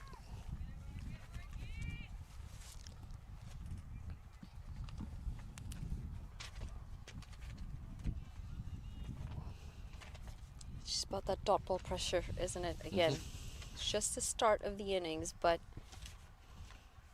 you want to try and create as much dot ball pressure as you can. 123 required off 115, which already means that they need more than run a ball. Well, you don't have a whole lot of runs to play with. You did not get the 150 that you were looking for.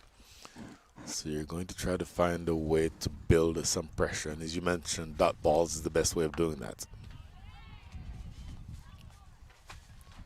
A dot to end the over. The first one gone. It's 8 for none.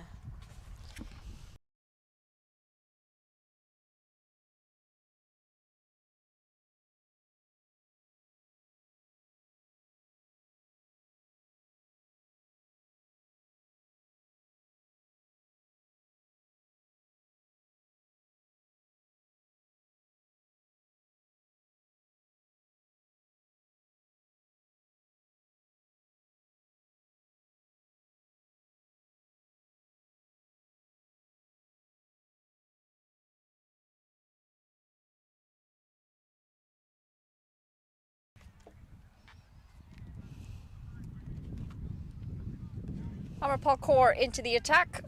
Picked up 2 wickets earlier in the day. And starts very well, just missing the outside edge. Pretty interesting that she didn't have a bat today, isn't it, in the second game? It is interesting. Thick outside edge. Just lands short of the fielder, and that could have been cleaner of a pickup. What I find even more interesting is the fact that she's bowling from the end that allows the batter to hit with the wind down the ground. So it's a bit of a roll of the dice. You're essentially tempting the batters to hit in the air, but Disha Dhingra has never met a ball in the slot that she did not want to hit out of the ground. So pay attention to this matchup. Down the ground. Will clear the fielders as well, and this is an excellent shot down the ground. A couple bounces, 4. That's exactly where you want to be targeting, especially when it comes to the spinners. Well, your fielders in the deep are long on and mid wickets.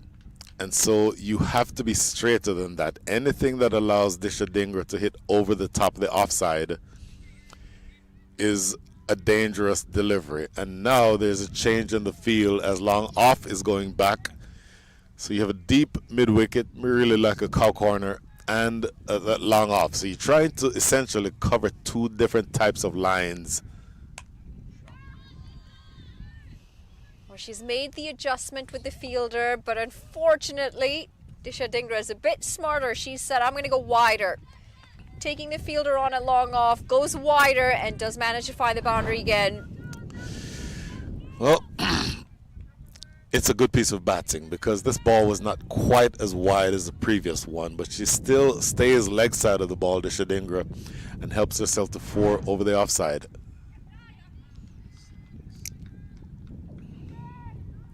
Off the edge this time, and just a single.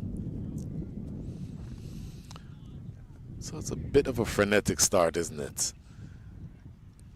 Just 11 deliveries into this innings. You already have 18 runs on the board.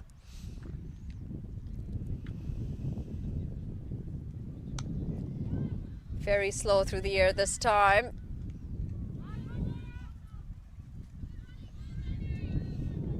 And a single to end the over. 2 overs gone, 19 for none.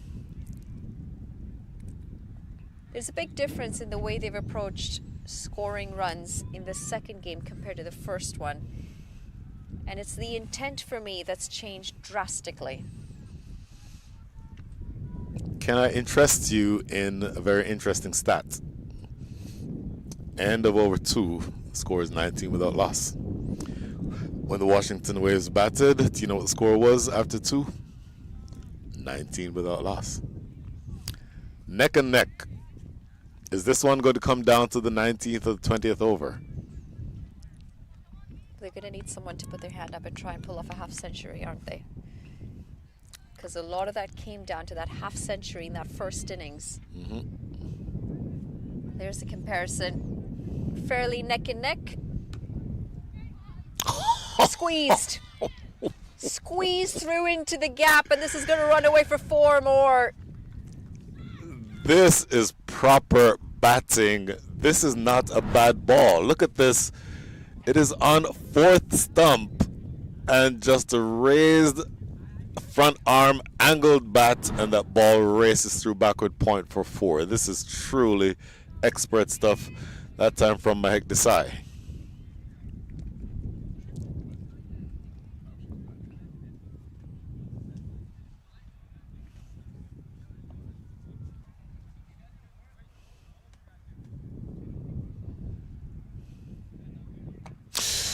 Well, excellent comeback. Geetika Kodali says, you think you can pierce the gap and put me for 4? Let me bring out the toe crusher. Going stump hunting that time, Geetika Kodali. Aiming at the base of middle stump, but Mahek Desai equal to the task. It's a good contest, isn't it? This is what you want. High up in the air, and again, just short of the fielder. I am a little disappointed with the standard of catching. And I don't know if I could call it catching because it's not an attempted catch. On this occasion, I will say that this catch is out of the reach of Jazara Claxton, who is Really? a brilliant, brilliant fielder. I don't know if we'll have the time to go back and look at that. This is over her head, skied in the air. She's running backwards, so this is going to be over her head. If she pulls off that catch, she is playing in the wrong league. She should be playing way higher levels than this. But it's not the best, cleanest of shots. But I don't think there is criticism, full criticism, for some catching efforts from today. But I don't think that was one of them. But then again, we've always said you're a hard grader on your fielders.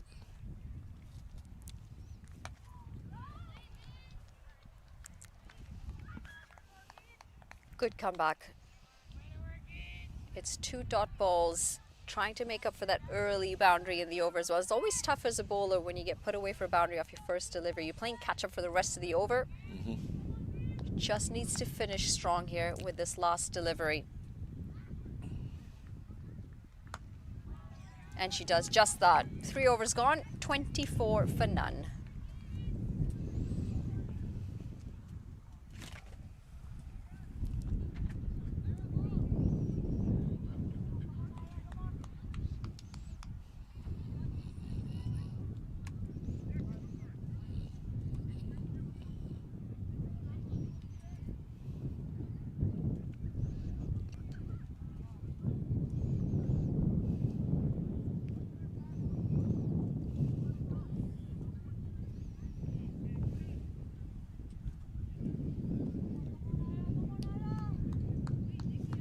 The Washington Waves pick up a win today in this second game. They'll be on top of that table. Pressure will be very minimal on them. On the other hand, the Raptors will be watching this game. They want to make sure that they still have a bit of even Stevens on the table. This bowling change is an interesting one to me. Ira Mahindra, who is a local player, all of 15 years old, Manali. Starts with a full toss that is crashed away for 4. It's a really good looking shot, so she'll want to pitch these deliveries. But I like her approach to the crease. And at age 15, obviously just starting to learn her craft. Not the best of starts in terms of where the length of that ball was, but I like her approach.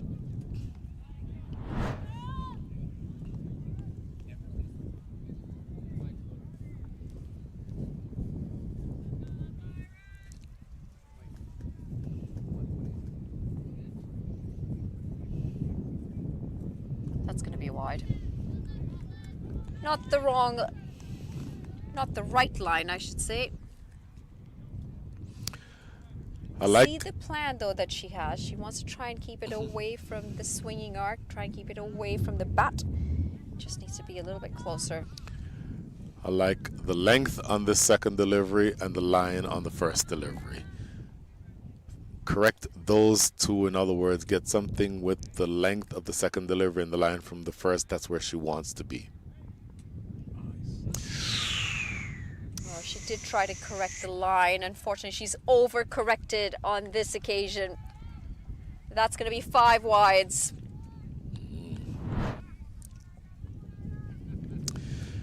Yeah, it's very unforgiving work sometimes, being a bowler who can't quite get the line right.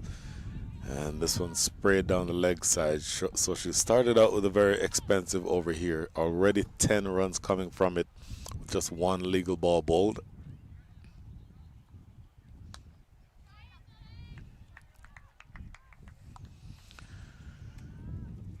It's an interesting field too, because you're still in the power play. There's a square leg and a backward square leg. Well, let's call it a mid wicket and a backward square leg. So the line is almost intentionally having to be on the stumps. So that means you cannot err in terms of width, but you also can't be too full because you can be driven down the ground. So you're asking this young lady to do a lot here.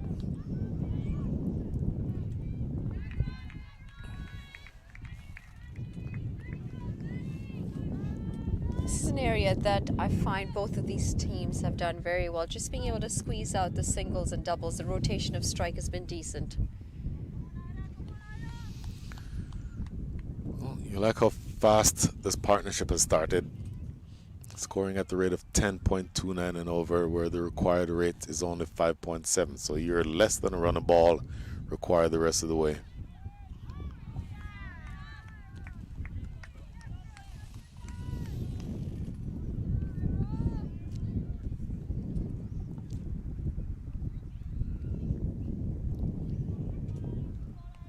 So here there's a pretty big hiking scene here in Seattle with bears. Might need some bear spray for that. But apparently very scenic. What a catch that is! That is outstanding from the keeper. Thick outside edge. It was dying to her right as well. Outstanding dive, outstanding work, and it's going to be the breakthrough that they needed. That's going to be the first one down. Aparna Gurmurthy, the keeper, and she dives away to her right. We were just talking in relatively, let's call it, less than complimentary fashion about the standard of catching, but you will not get a better one than this. Look at this thick outside edge off the cute end of the bat almost, and she takes that absolutely brilliantly. Looking at that replay, in baseball you call that a snow cone job, where the ball just looks like a snow cone at the very top of the gloves. This, to me, is evidence of, number one, a great piece of keeping, but also evidence that the young lady who we talked about with the ball in her hand, Ira Mahindra, gets the ball on the right line. We said she could not be too wide. That one was not too wide. And we also said that the length should be fuller. She accomplished both of those, and she's rewarded with a wicket.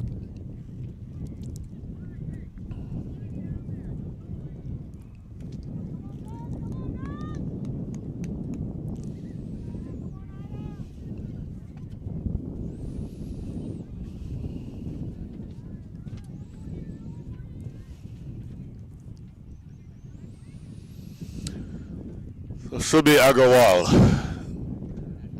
comes to the crease. All of 15 years old, and her coach Clint Copeland down the coast in Northern California will be watching this with great interest. Clint Copeland from the wonderful country of Trinidad and Tobago. 4 overs gone, 36 for 1. Needed that breakthrough, didn't they? Needed to pick up a wicket.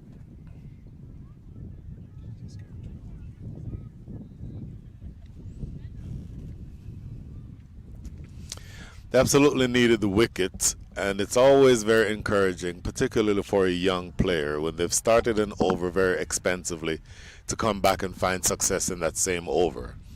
So that will be something that essentially allows her to get a lot of confidence. And you certainly don't find things any easier. Disha Dingra is very dangerous. 15 from 12, she's just getting warmed up. But I will tell you that things get better once you start taking wickets, and that's what you've had here.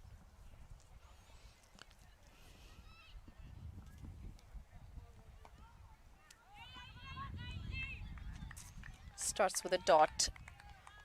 Tarnam Chopra. We've seen what she did with the bat earlier on. Also a very handy bowler, Tarnam Chopra.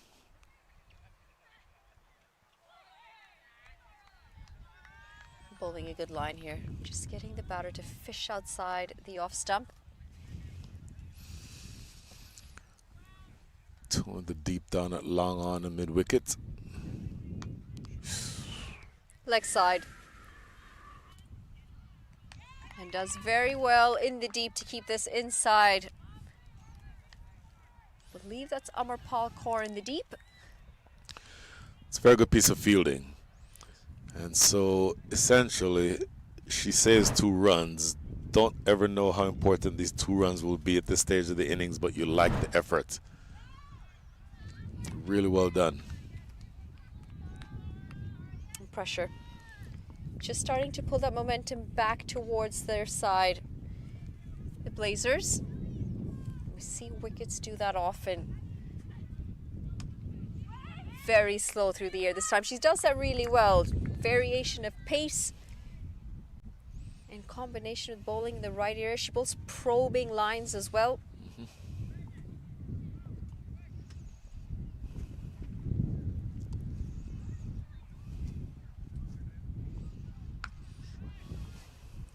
Heaved into the leg side. And again, protection in the deep. Amarpal Kaur is just going to keep it to a single. That's going to round off the over as well. 5 overs gone. It is 39 for 1.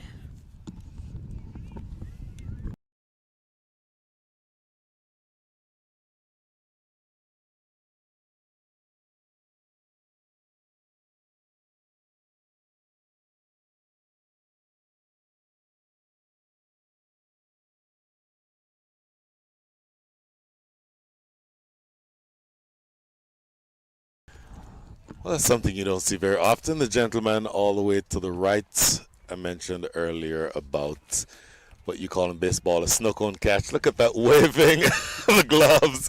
Absolutely lovely. Oh, was that raising the roof? That looked like raising the roof there.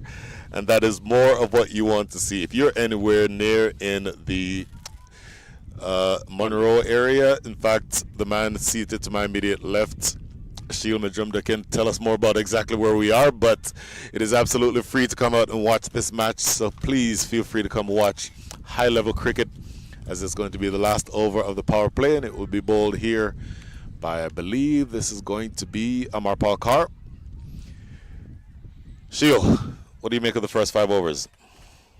It started quite at a breakneck pace and then seems to have tapered down. That's been the kind of trajectory we have been seeing through the day. I think the Waves would be happy with what they've done in the last couple of overs, pulling things back. The run rate was at one point hovering around that 10-ish mark. We are still in the power play and they've managed to bring it down to under 8. Now it's 7.74. So they would be happy. A couple of more wickets here. They would be very interested indeed. So protection in the deepest straight, long on and long off. Oh. Beautiful delivery, full and straight, and the base of middle stump is knocked back. So that is the first, make that the second wicket that has fallen. Amarpal Kaur does the trick, and it is Shubhi Agrawal who's knocked back. The score is 40 for 2. Amarpal Kaur, Brian, she brings a reputation to this particular competition.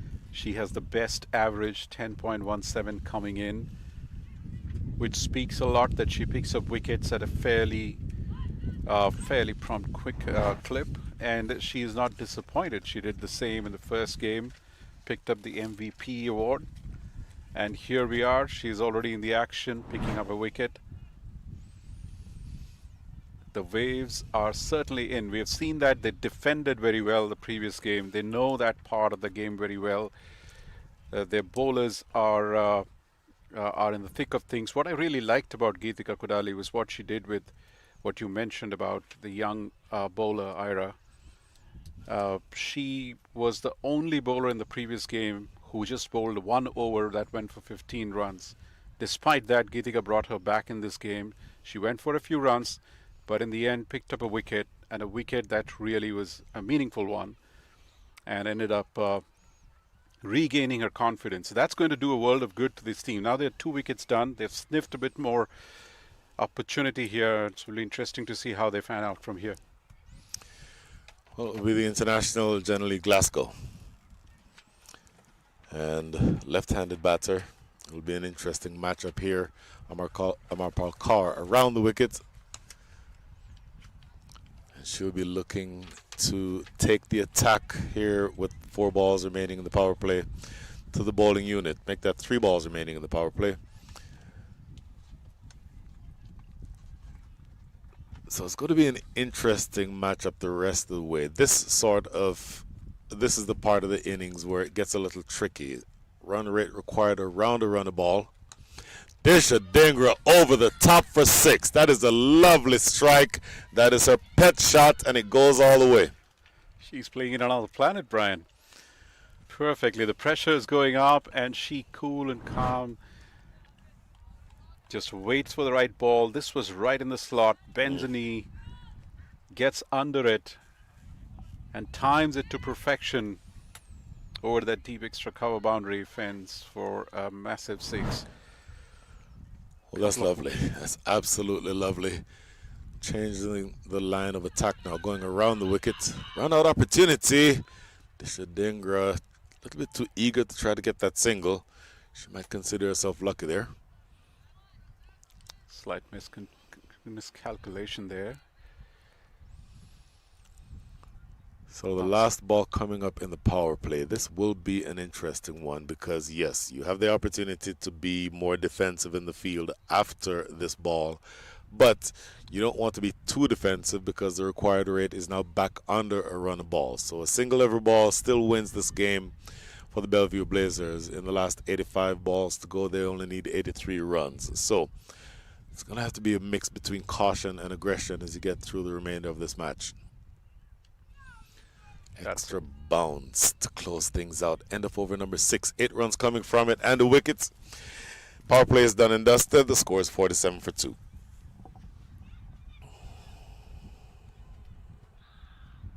The spinners still hold the key in this game, and I'll be interesting to see how they go about it. The breeze is blowing, like I said, from the northern side in, and we haven't seen too many big shots going into that side. So they have chosen the parts of the ground that they want to play the big shots in, and they've clearly got purchase whenever they play the shot with the wind. That to me is evidence of being able to size up the conditions and adjust your game accordingly. Disha Dhingra with that shot that was just played for 6. If she plays that shot from this end, the southern end, it is hit into the wind and it likely holds up and does not carry over the ropes, and certainly would be a catching opportunity. So it's going to be very interesting to see if they continue to sort of choose their spots in that way. This is played away into the offside. Single to start, over number 7. Another over being bowled here by Taranum Chopra. She was quite miserly in the first one. Just 3 runs. We know she can put a bit of a stranglehold on proceedings. We saw that in the first game. Understands her conditions properly, spends time putting fielders right in place and bowls to her field. That's been our strength. Once again, she is mixing it up there, Brian. After pitching, the ball is definitely doing a bit. This variation of pace. Well, she's a very intelligent bowler, and I will tell you that the ability to switch speeds in that way is a very underrated skill. We'll see whether or not they can continue to have that happen. Trying to force this off the back foot here. Generally, Glasgow not able to get anything on it. So it will be interesting to see whether or not generally Glasgow, who is now just 2 from 2, can continue to build some sort of momentum toward joining, maybe not stroke for stroke with Disha Dhingra, who is very aggressive and who is a great player. But she's batting with an international, and do you get the point where you can essentially get to the point where you're matching her stroke for stroke? It's just 1 now, so a good over overall. Just 3 runs coming from it so far, with 2 to come, and it just calms things down a touch. 50 up, by the way, with that single. And it'll really be interesting to see whether or not she tosses the carrot out there and asks Disha Dhingra to hit into the wind. This is smart. This is really smart batting. Just making herself a little bit of room, and that likely should have been stopped in the offside or on the offside. Isana Vagela not able to get her body behind that one, and it goes away for 4. Fielding is such a crucial component of this game. Sometimes that was a very suboptimal effort considering the situation they're in. Every single stoppage like that not just pegs the opposition back, but also dents them in terms of confidence. It was a well-timed shot. If you'd have stopped, would have hurt Disha about her the way she was going, hurt her momentum. She would try to do something out of ordinary next over, but that boundary sort of eases that pressure. Well, that's the end of over number 7. 54 for 2. 76 needed from the next 78 balls, so still a running ball wins this game for you. And it will now be Janely Glasgow back on strike. And the young lady again, Ara Mahindra.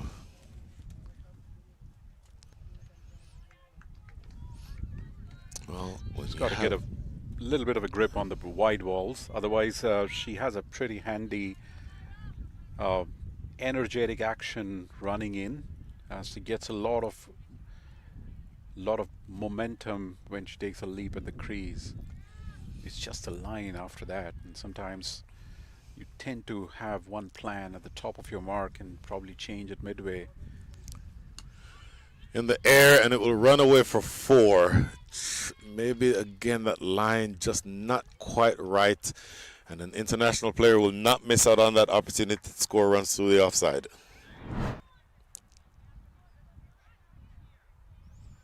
Intentionally played up in the air, but completely in an unprotected gap. And one interesting thing, one time watching an international game, an Indian game, and a bowler continued to do this kind of errors of wides and all that, and his captain, MS Dhoni, at that point of time, he Slammed. That is a lovely stroke for 4. That is really a high-class shot. And this, to me, is the difference between a bowler who is just learning her craft bowling to a batter who is at the top of her game at the international level. 4 more. 2 incredibly good shots. Played with calm head. Since the time she's come in, Janelle has waited. She's defended the ball, didn't go hunting for unnecessary runs. And these 2 balls, and waited for those to come in the slot and timed them beautifully and nicely. True cricketing shots, 2 boundaries.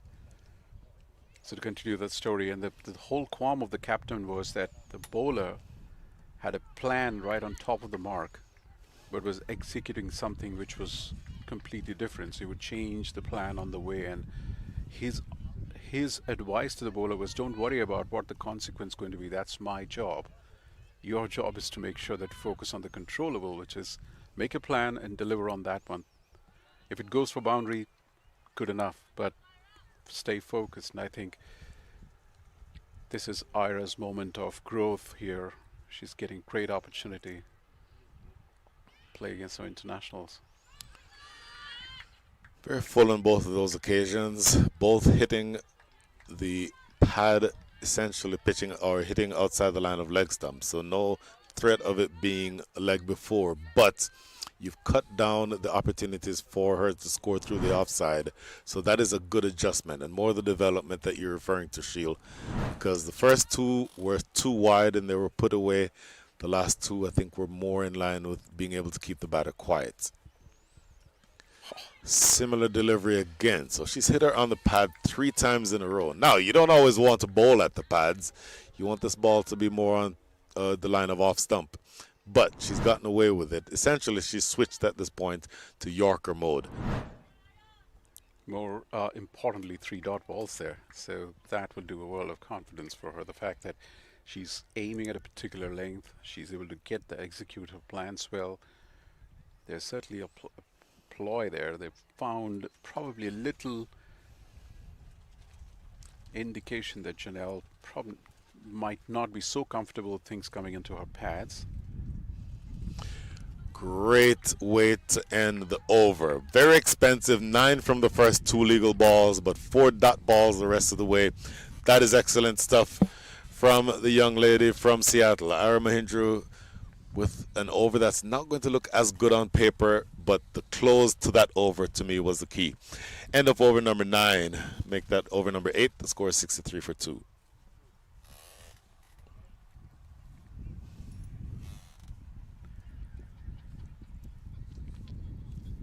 Super excited to see what this competition pans out over the next 3 days.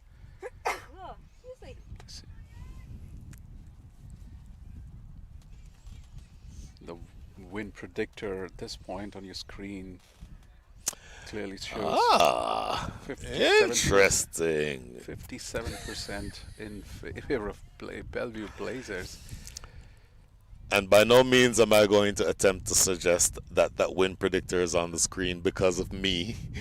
But it was in a tournament, and it was the Houston Open several weeks ago, where I suggested that we did not have the technology to have a win predictor. Well, here we do have the technology to have a win predictor, and that win predictor shows the Bellevue Blazers with a 57% chance of winning, and I don't know that I disagree. 57-43 is still pretty close. The way it started, and probably would have been 75-25-ish, if not more. Okay, that feels excessive. That feels excessive. No, when probably they were going at about 30 runs in 10 overs, in 3 overs, with the way they were batting. It's a math at the end of the day. Of course, after that, once the wickets fall, things tend to become a little more real. Shadati starting our bowling effort for this particular game.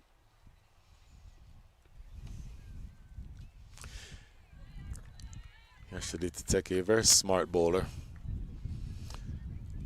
They've clearly found a chink in Janelle's armor here, and they're not giving her any room. They're bowling her into the line that comes closer to her body, and she's definitely finding it a little tough to get away with. Interesting to see what she does here.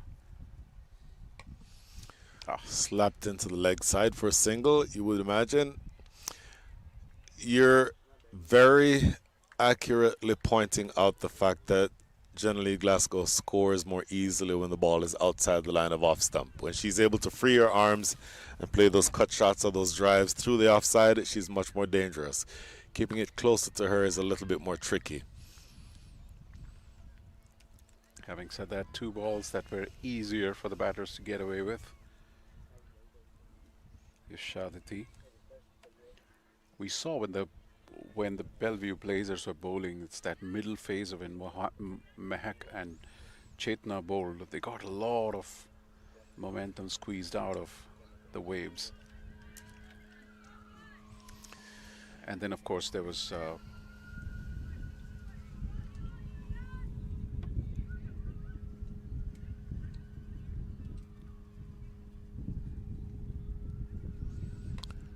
floated up there. Very flighty type of delivery from Yashaditi Teki. So ultimately a very good over. Just 3 runs coming from it. End of over number 9, 66 for 2.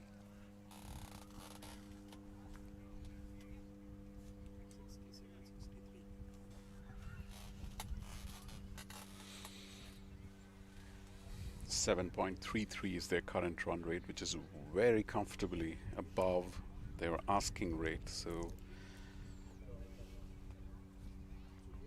no challenge there whatsoever. If the batters can keep their calm, hold on to their wickets, wait for the bad delivery to come, they will come for sure.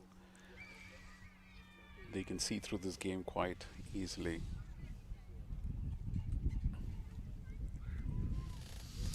Hadia Rawat with the ball in hand to bowl over number 10. This will be her first bowl in this match. And it feels like this is the part of this match where you want to take a wicket. Specifically, you want to get rid of Disha Dhingra, who is striking it beautifully, 32 from 26. You've kept generally Glasgow quiet for the last several overs, but she can also hit it a mile, so you have to be very careful here. That length is not a length that you'll want to bowl to take wickets. That is easily put away for 4 by Disha Dhingra. Rank loosener there. Hadia Rawat, she was, if you recall the previous game, she had a mixed bag of a start. Dropped a catch, expensive over, then came back and found her rhythm and also wickets. With that ball, was ordinary. Spelled wrong. Janelia.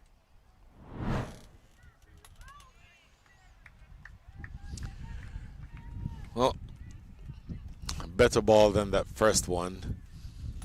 You know that Disha Dingra is going to want to attack, so you have to keep the ball out of her hitting zone, and you can absolutely not be too short.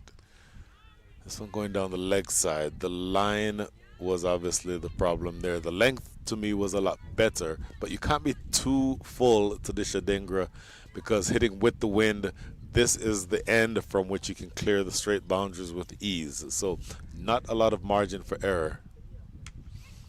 That is smashed, but directly to the fielder in the deep.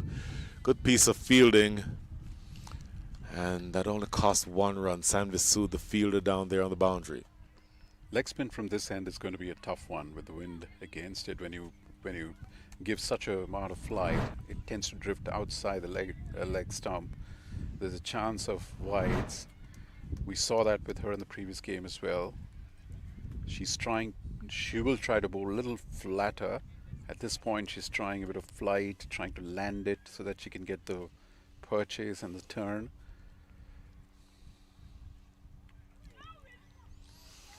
That's the length. That's the length, really. It's the length, and it's also the line. And you cannot be any wider than that. No protection in the deep on the offside. The sweeper has been brought in off of the ropes for the left-hander here. You cannot be wide at all. In the air, this is going to land safely, I believe, just in front of long on. So they pick up another single. But it's feeling now like it's becoming more and more evident that unless the Waves can figure out a way to break this partnership that is now worth 33, that things are going to become much more difficult. And the longer this pair stays there, the longer they get settled. Disha Dingra already up into the 37 range. Things can get out of control in a hurry unless you can figure out a way to take a wicket here.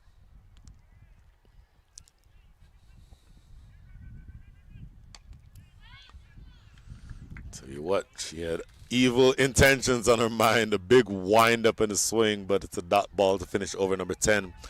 Halfway through the innings, I believe that we will have the final water break of the day. We will take the break alongside the players, and when we come back, there will be another 57 runs to get, 60 balls in which to get them. See you shortly.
Welcome back. A quick hydration break and back into the action. They're going really well here, the Blazers. Halfway point, 73 runs on the card, and it's thanks to the expertise of Disha Dingra, who's been the aggressor of the two batters out there, and the experience of Janelia Glasgow. 57 off 60, and you'd assume if these two batters can be out there for another 5 or so overs, it's game over. They're not looking at trying anything out of the ordinary. They're just placing their shots well. They're just playing normal cricketing shots. Ton of experience between the two of them. They bring it all into play.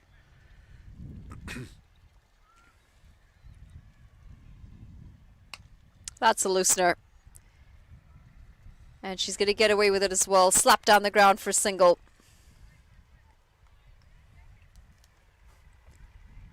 She would be disappointed with that shot. She should have probably placed it anywhere that she would have liked. Likewise with Disha in the previous over, the last ball. Straight to the mid-wicket fielder with nobody behind her.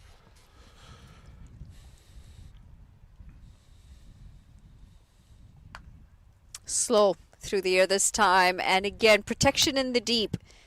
They won't mind the singles as long as the two of them continue to stay out there. There's plenty of batting to come as well for them. But ideally, when you've got two set batters, you want to expect them to finish the game. Not afraid to give it some air. And this is the challenge, where you've got all the time in the world and all the flight to be able to put it away, but you're not able to. This is strength thing. It's a confidence thing sometimes as well.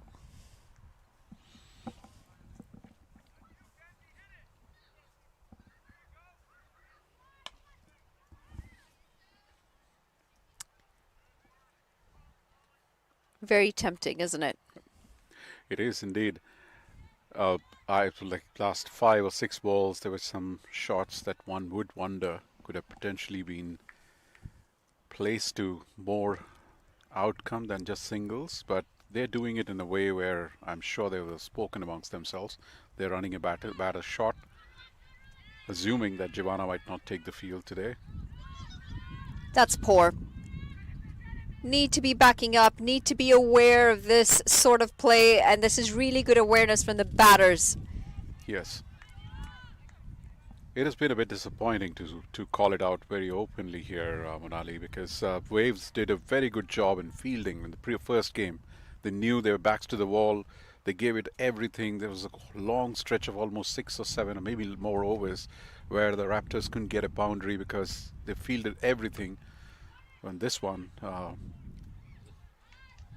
they've been a bit disappointing on the field.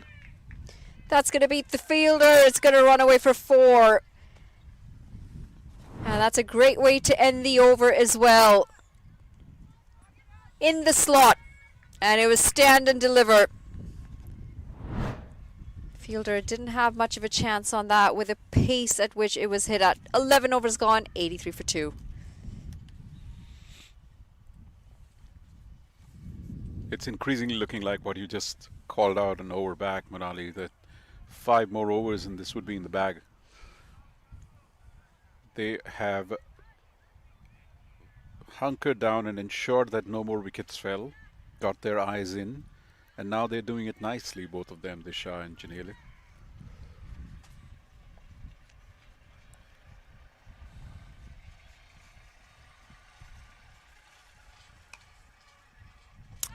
Low full toss again. It's going to beat the bowler. And they pick up another single. Makes a big difference as a spinner if you pitch the ball. Yep. And we've just seen a few too many full tosses. So thus far, when you look at it, all the 3 teams you've seen, each one of them have their play today. Which of the 3 to you appear to be so far the strongest or the most stable batting lineup?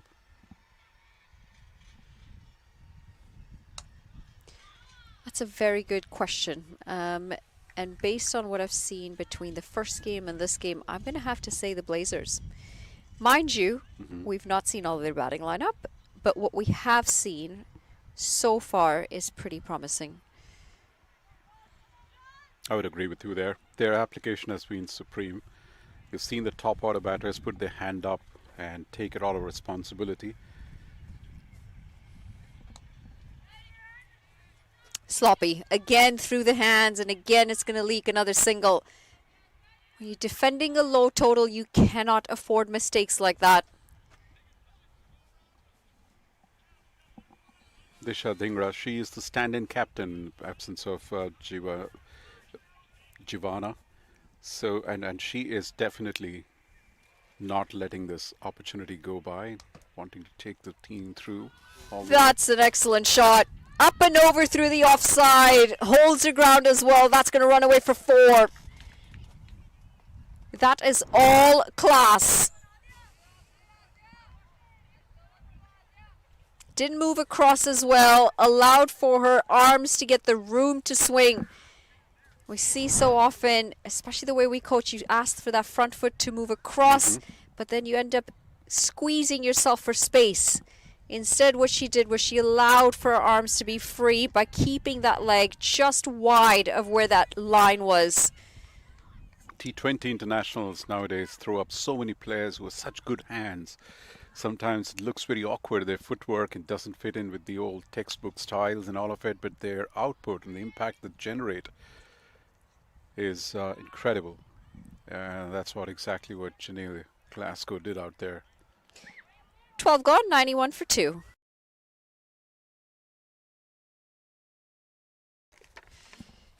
"50-run partnership between these two, Janelia Glasgow and Disha Dhingra.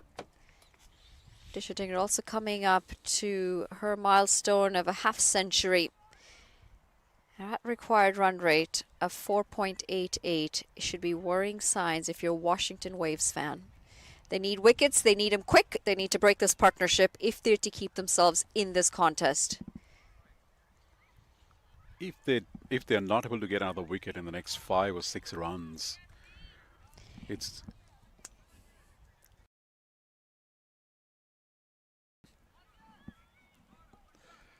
next 5 or 6 runs, if they don't take a wicket, especially this over, it's game over. And quite rightly, Geetika brings herself back into the attack. They need a wicket now.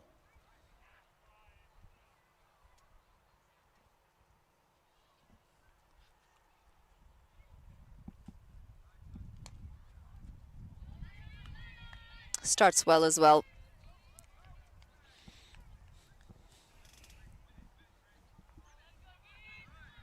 Pacing the innings at the moment. Bellevue Blazers. It's a skill, isn't it, to be able to pace the chase, to be able to pace if you're setting a target at 20 overs. Janelia Glasgow, just a moment back, was about 7 or 8. A couple of boundaries she played, and then she went into a bit of a shell.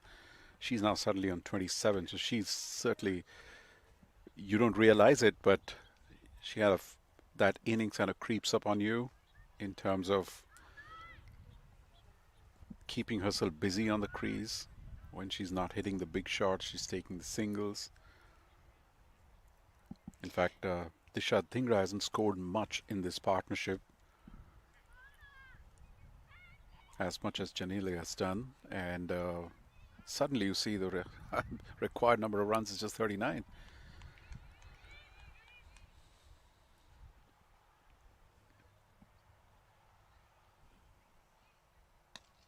That's very well bowled. She does have a very good Yorker, Geetika Kodali. And she's quite consistent with it as well when she needs it. In fact, Janelia Glasgow's done really well to squeeze us out for a single.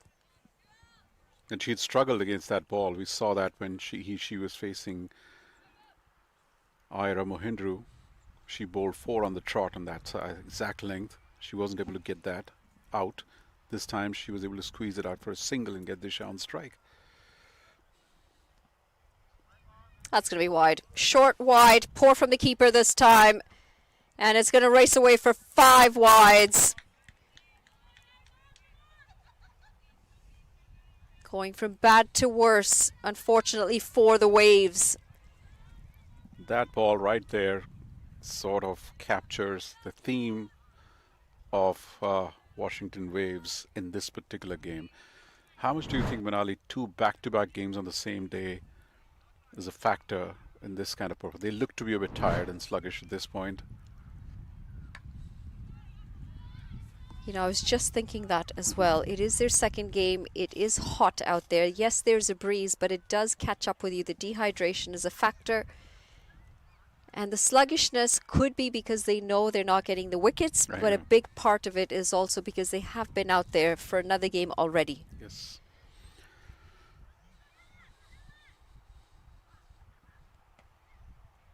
One would wonder it's just 20 T20 games, but back-to-back games, they take their toll, and it's not never easy, especially in these kind of conditions. It was warm and hot today. And what people don't realize is while it sounds like it's just 20 overs in a T20 game, the intensity of a T20 game, that might be a no ball. That's a full toss, hit down the ground, just waiting for the signal because this did look above the waist. It absolutely is. Signaled a no ball, it's going to be a free hit. Just struggling with the extras here, Geetika Kodali. And just to that point, the intensity of a T20 game, even though shorter, is a lot higher than in a 50-over game, and that's exactly what drains players. Free hit. Down the ground, it's been smashed, and it's as straight as it can get. It's going to be a boundary. Capitalizing on the free hit, capitalizing on the poor deliveries. They're racing home at the moment, the Blazers. The wheels are well and truly coming off. Geetika Kodali brought herself in, knowing very well this is the over where they have to play their bigger hand, pick up a wicket or two, get back in the game, but it's worked exactly opposite. Two batters are well set, and they're going after it, especially Disha Dhingra. That's going to be another wide. And you could just see where she stops her run-up. That's 5 wides, in fact, because it's going to beat the keeper. But she doesn't actually follow through in her action. And that limits her ability to control the ball, to control the line and length. She will deliver and stop as soon as she's done. And we'll have a look on the next delivery and see just where she stops after she delivers the ball. That's a very good insight there by Monali. Fast bowlers, half the work and momentum comes from the follow-through. And right there, we see that the entire momentum comes to an absolute standstill the moment she delivers the ball. Well, and on that occasion, I'm surprised that the umpire hasn't actually called her for running onto the danger zone. Normally, she's a bit wider. 13 overs gone, 109 for 2.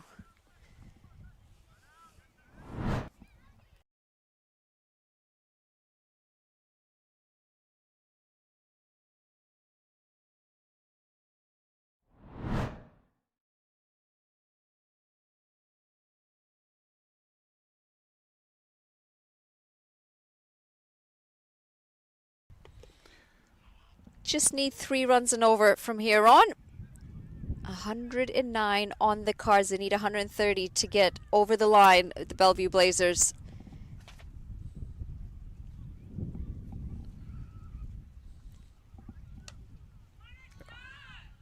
Excellent. It's going to beat the fielder. It's going to go all the way as well. Picked up really well and dispatched for a maximum. That is also going to bring them closer to that 130 mark, but it just makes you wonder if a couple of wickets here might change things. Picked up again. And this time it's even bigger. It's back-to-back sixes. Janelia Glasgow says, I've had enough. I want to get home quick. Well, she's in a hurry. She's definitely got something exciting planned for the evening. Back in the day, in day games, they would say one needs to go to the races.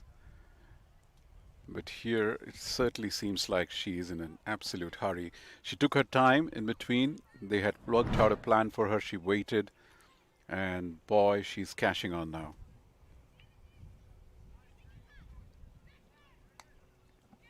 Through the offside and straight into the hands. She's batted so well, Janelia Glasgow. She's going to fall for 41.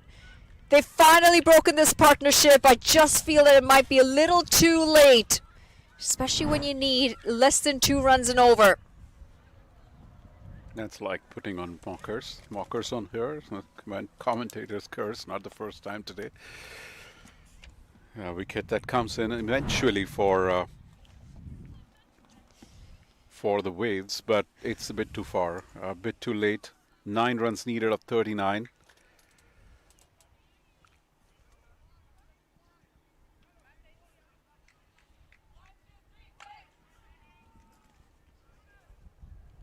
A mixed bag of a day for the Waves. Here they won the first game when the popular opinion after the end of the first innings against Raptors was they probably would have left a few runs back on the table.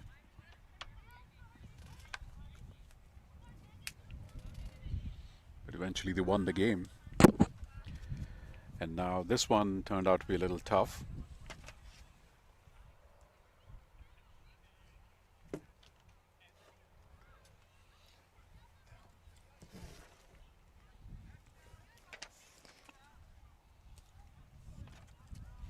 Touching distance of the win, 9 needed of 39 deliveries. Absolutely no pressure whatsoever here on the Blazers.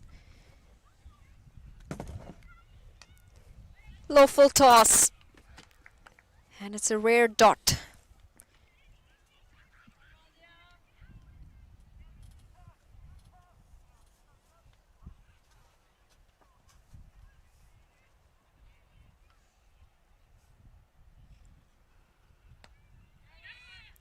We'll get it in the gap this time. It's going to be a single. It's also going to bring Disha Dhingra on strike. She's on 46.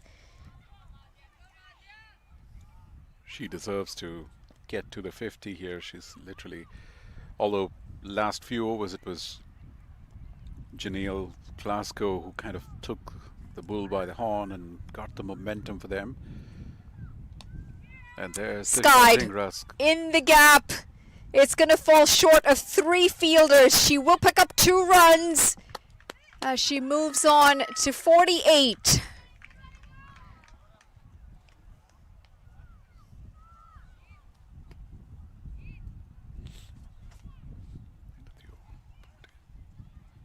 End of the over, 14 gone, 124 for 3.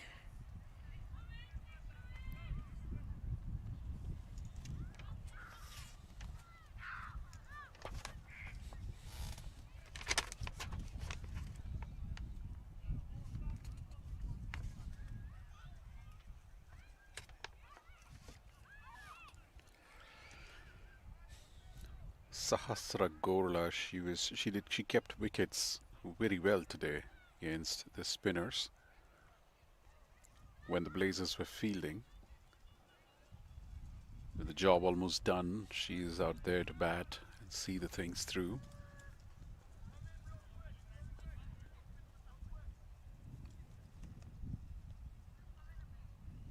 So one big shot away this game.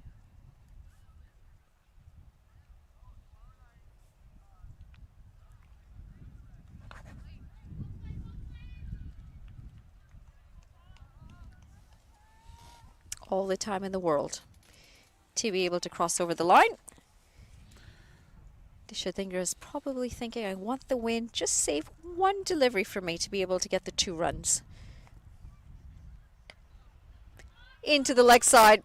There is protection. It will just be the single. Also gives Disha Dhingra the chance to potentially get her half century and see her side over the line. She could finish this in 1 hit.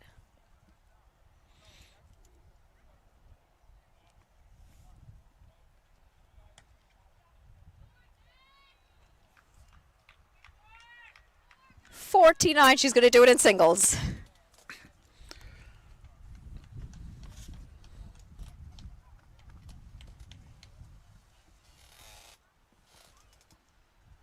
Excellent head over shoulders, really. Played a matured innings, kept everything sort of in control, and that's a very loose shot. Was that a wicket? Yes. It's a loose shot against run of play. An unnecessary wicket. Pretty hesitant walking off as well. It is a wicket. Not one that's going to bother the Bellevue Blazers much. just means that they've got to wait a little bit longer to cross over the line. I don't know what the confusion is. Seems to have some discussion with the umpires.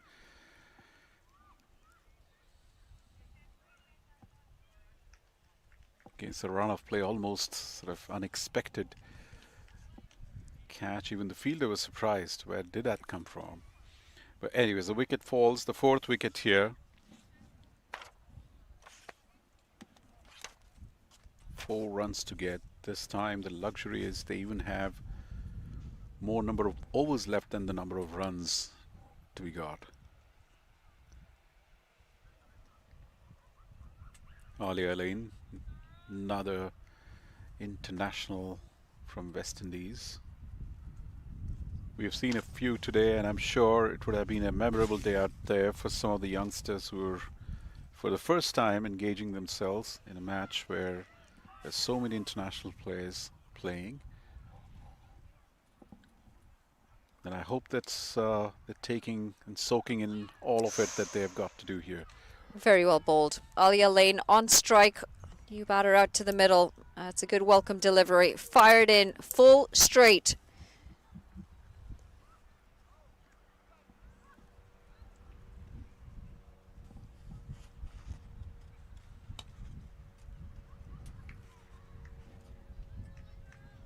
Should just be the single.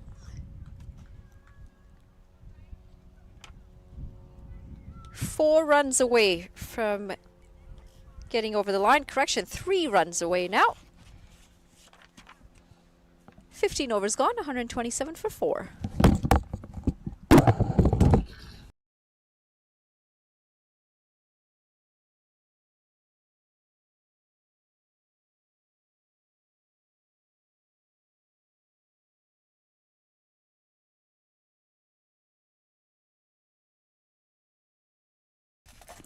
I need to know who's in the presentation party. Mangesh, I've messaged you.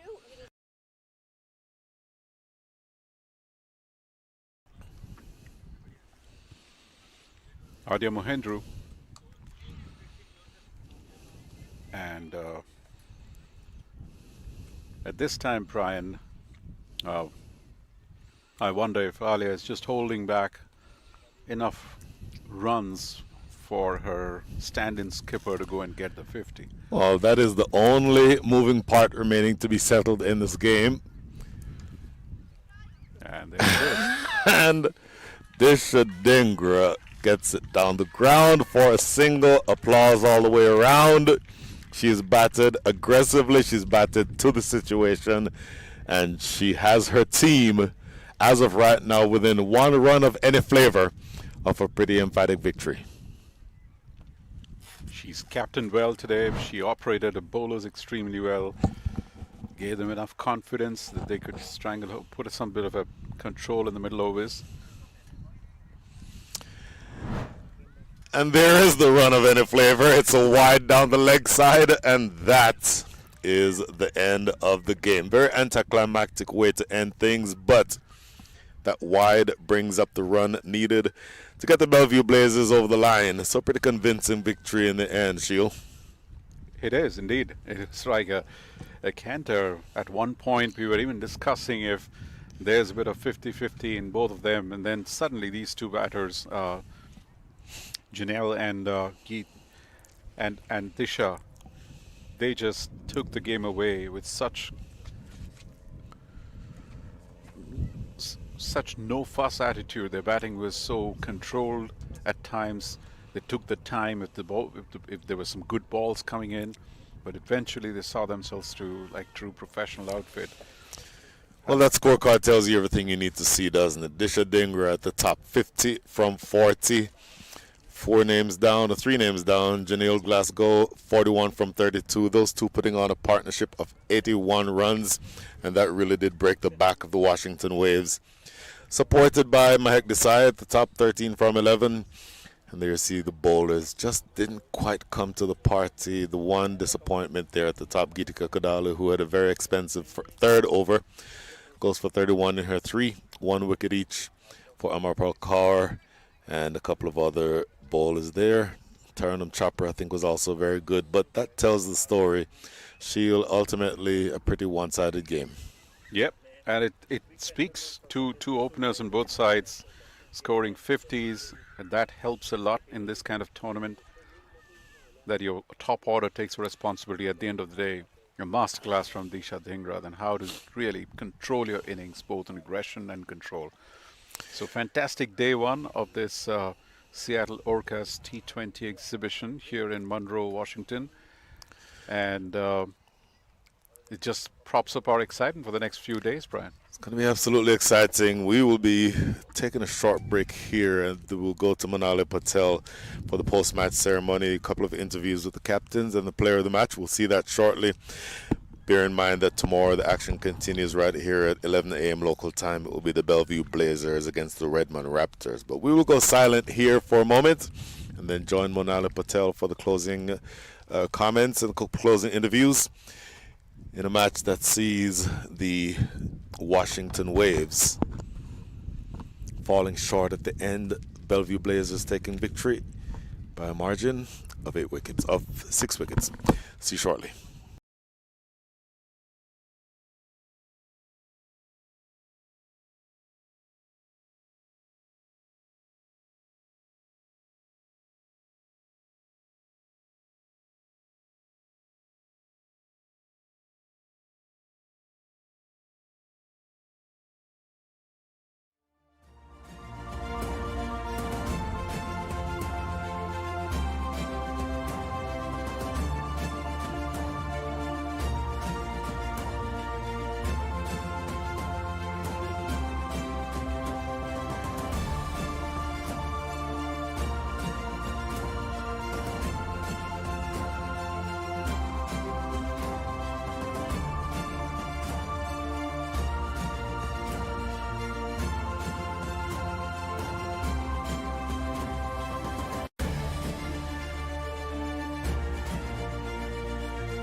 You don't trust me, do you?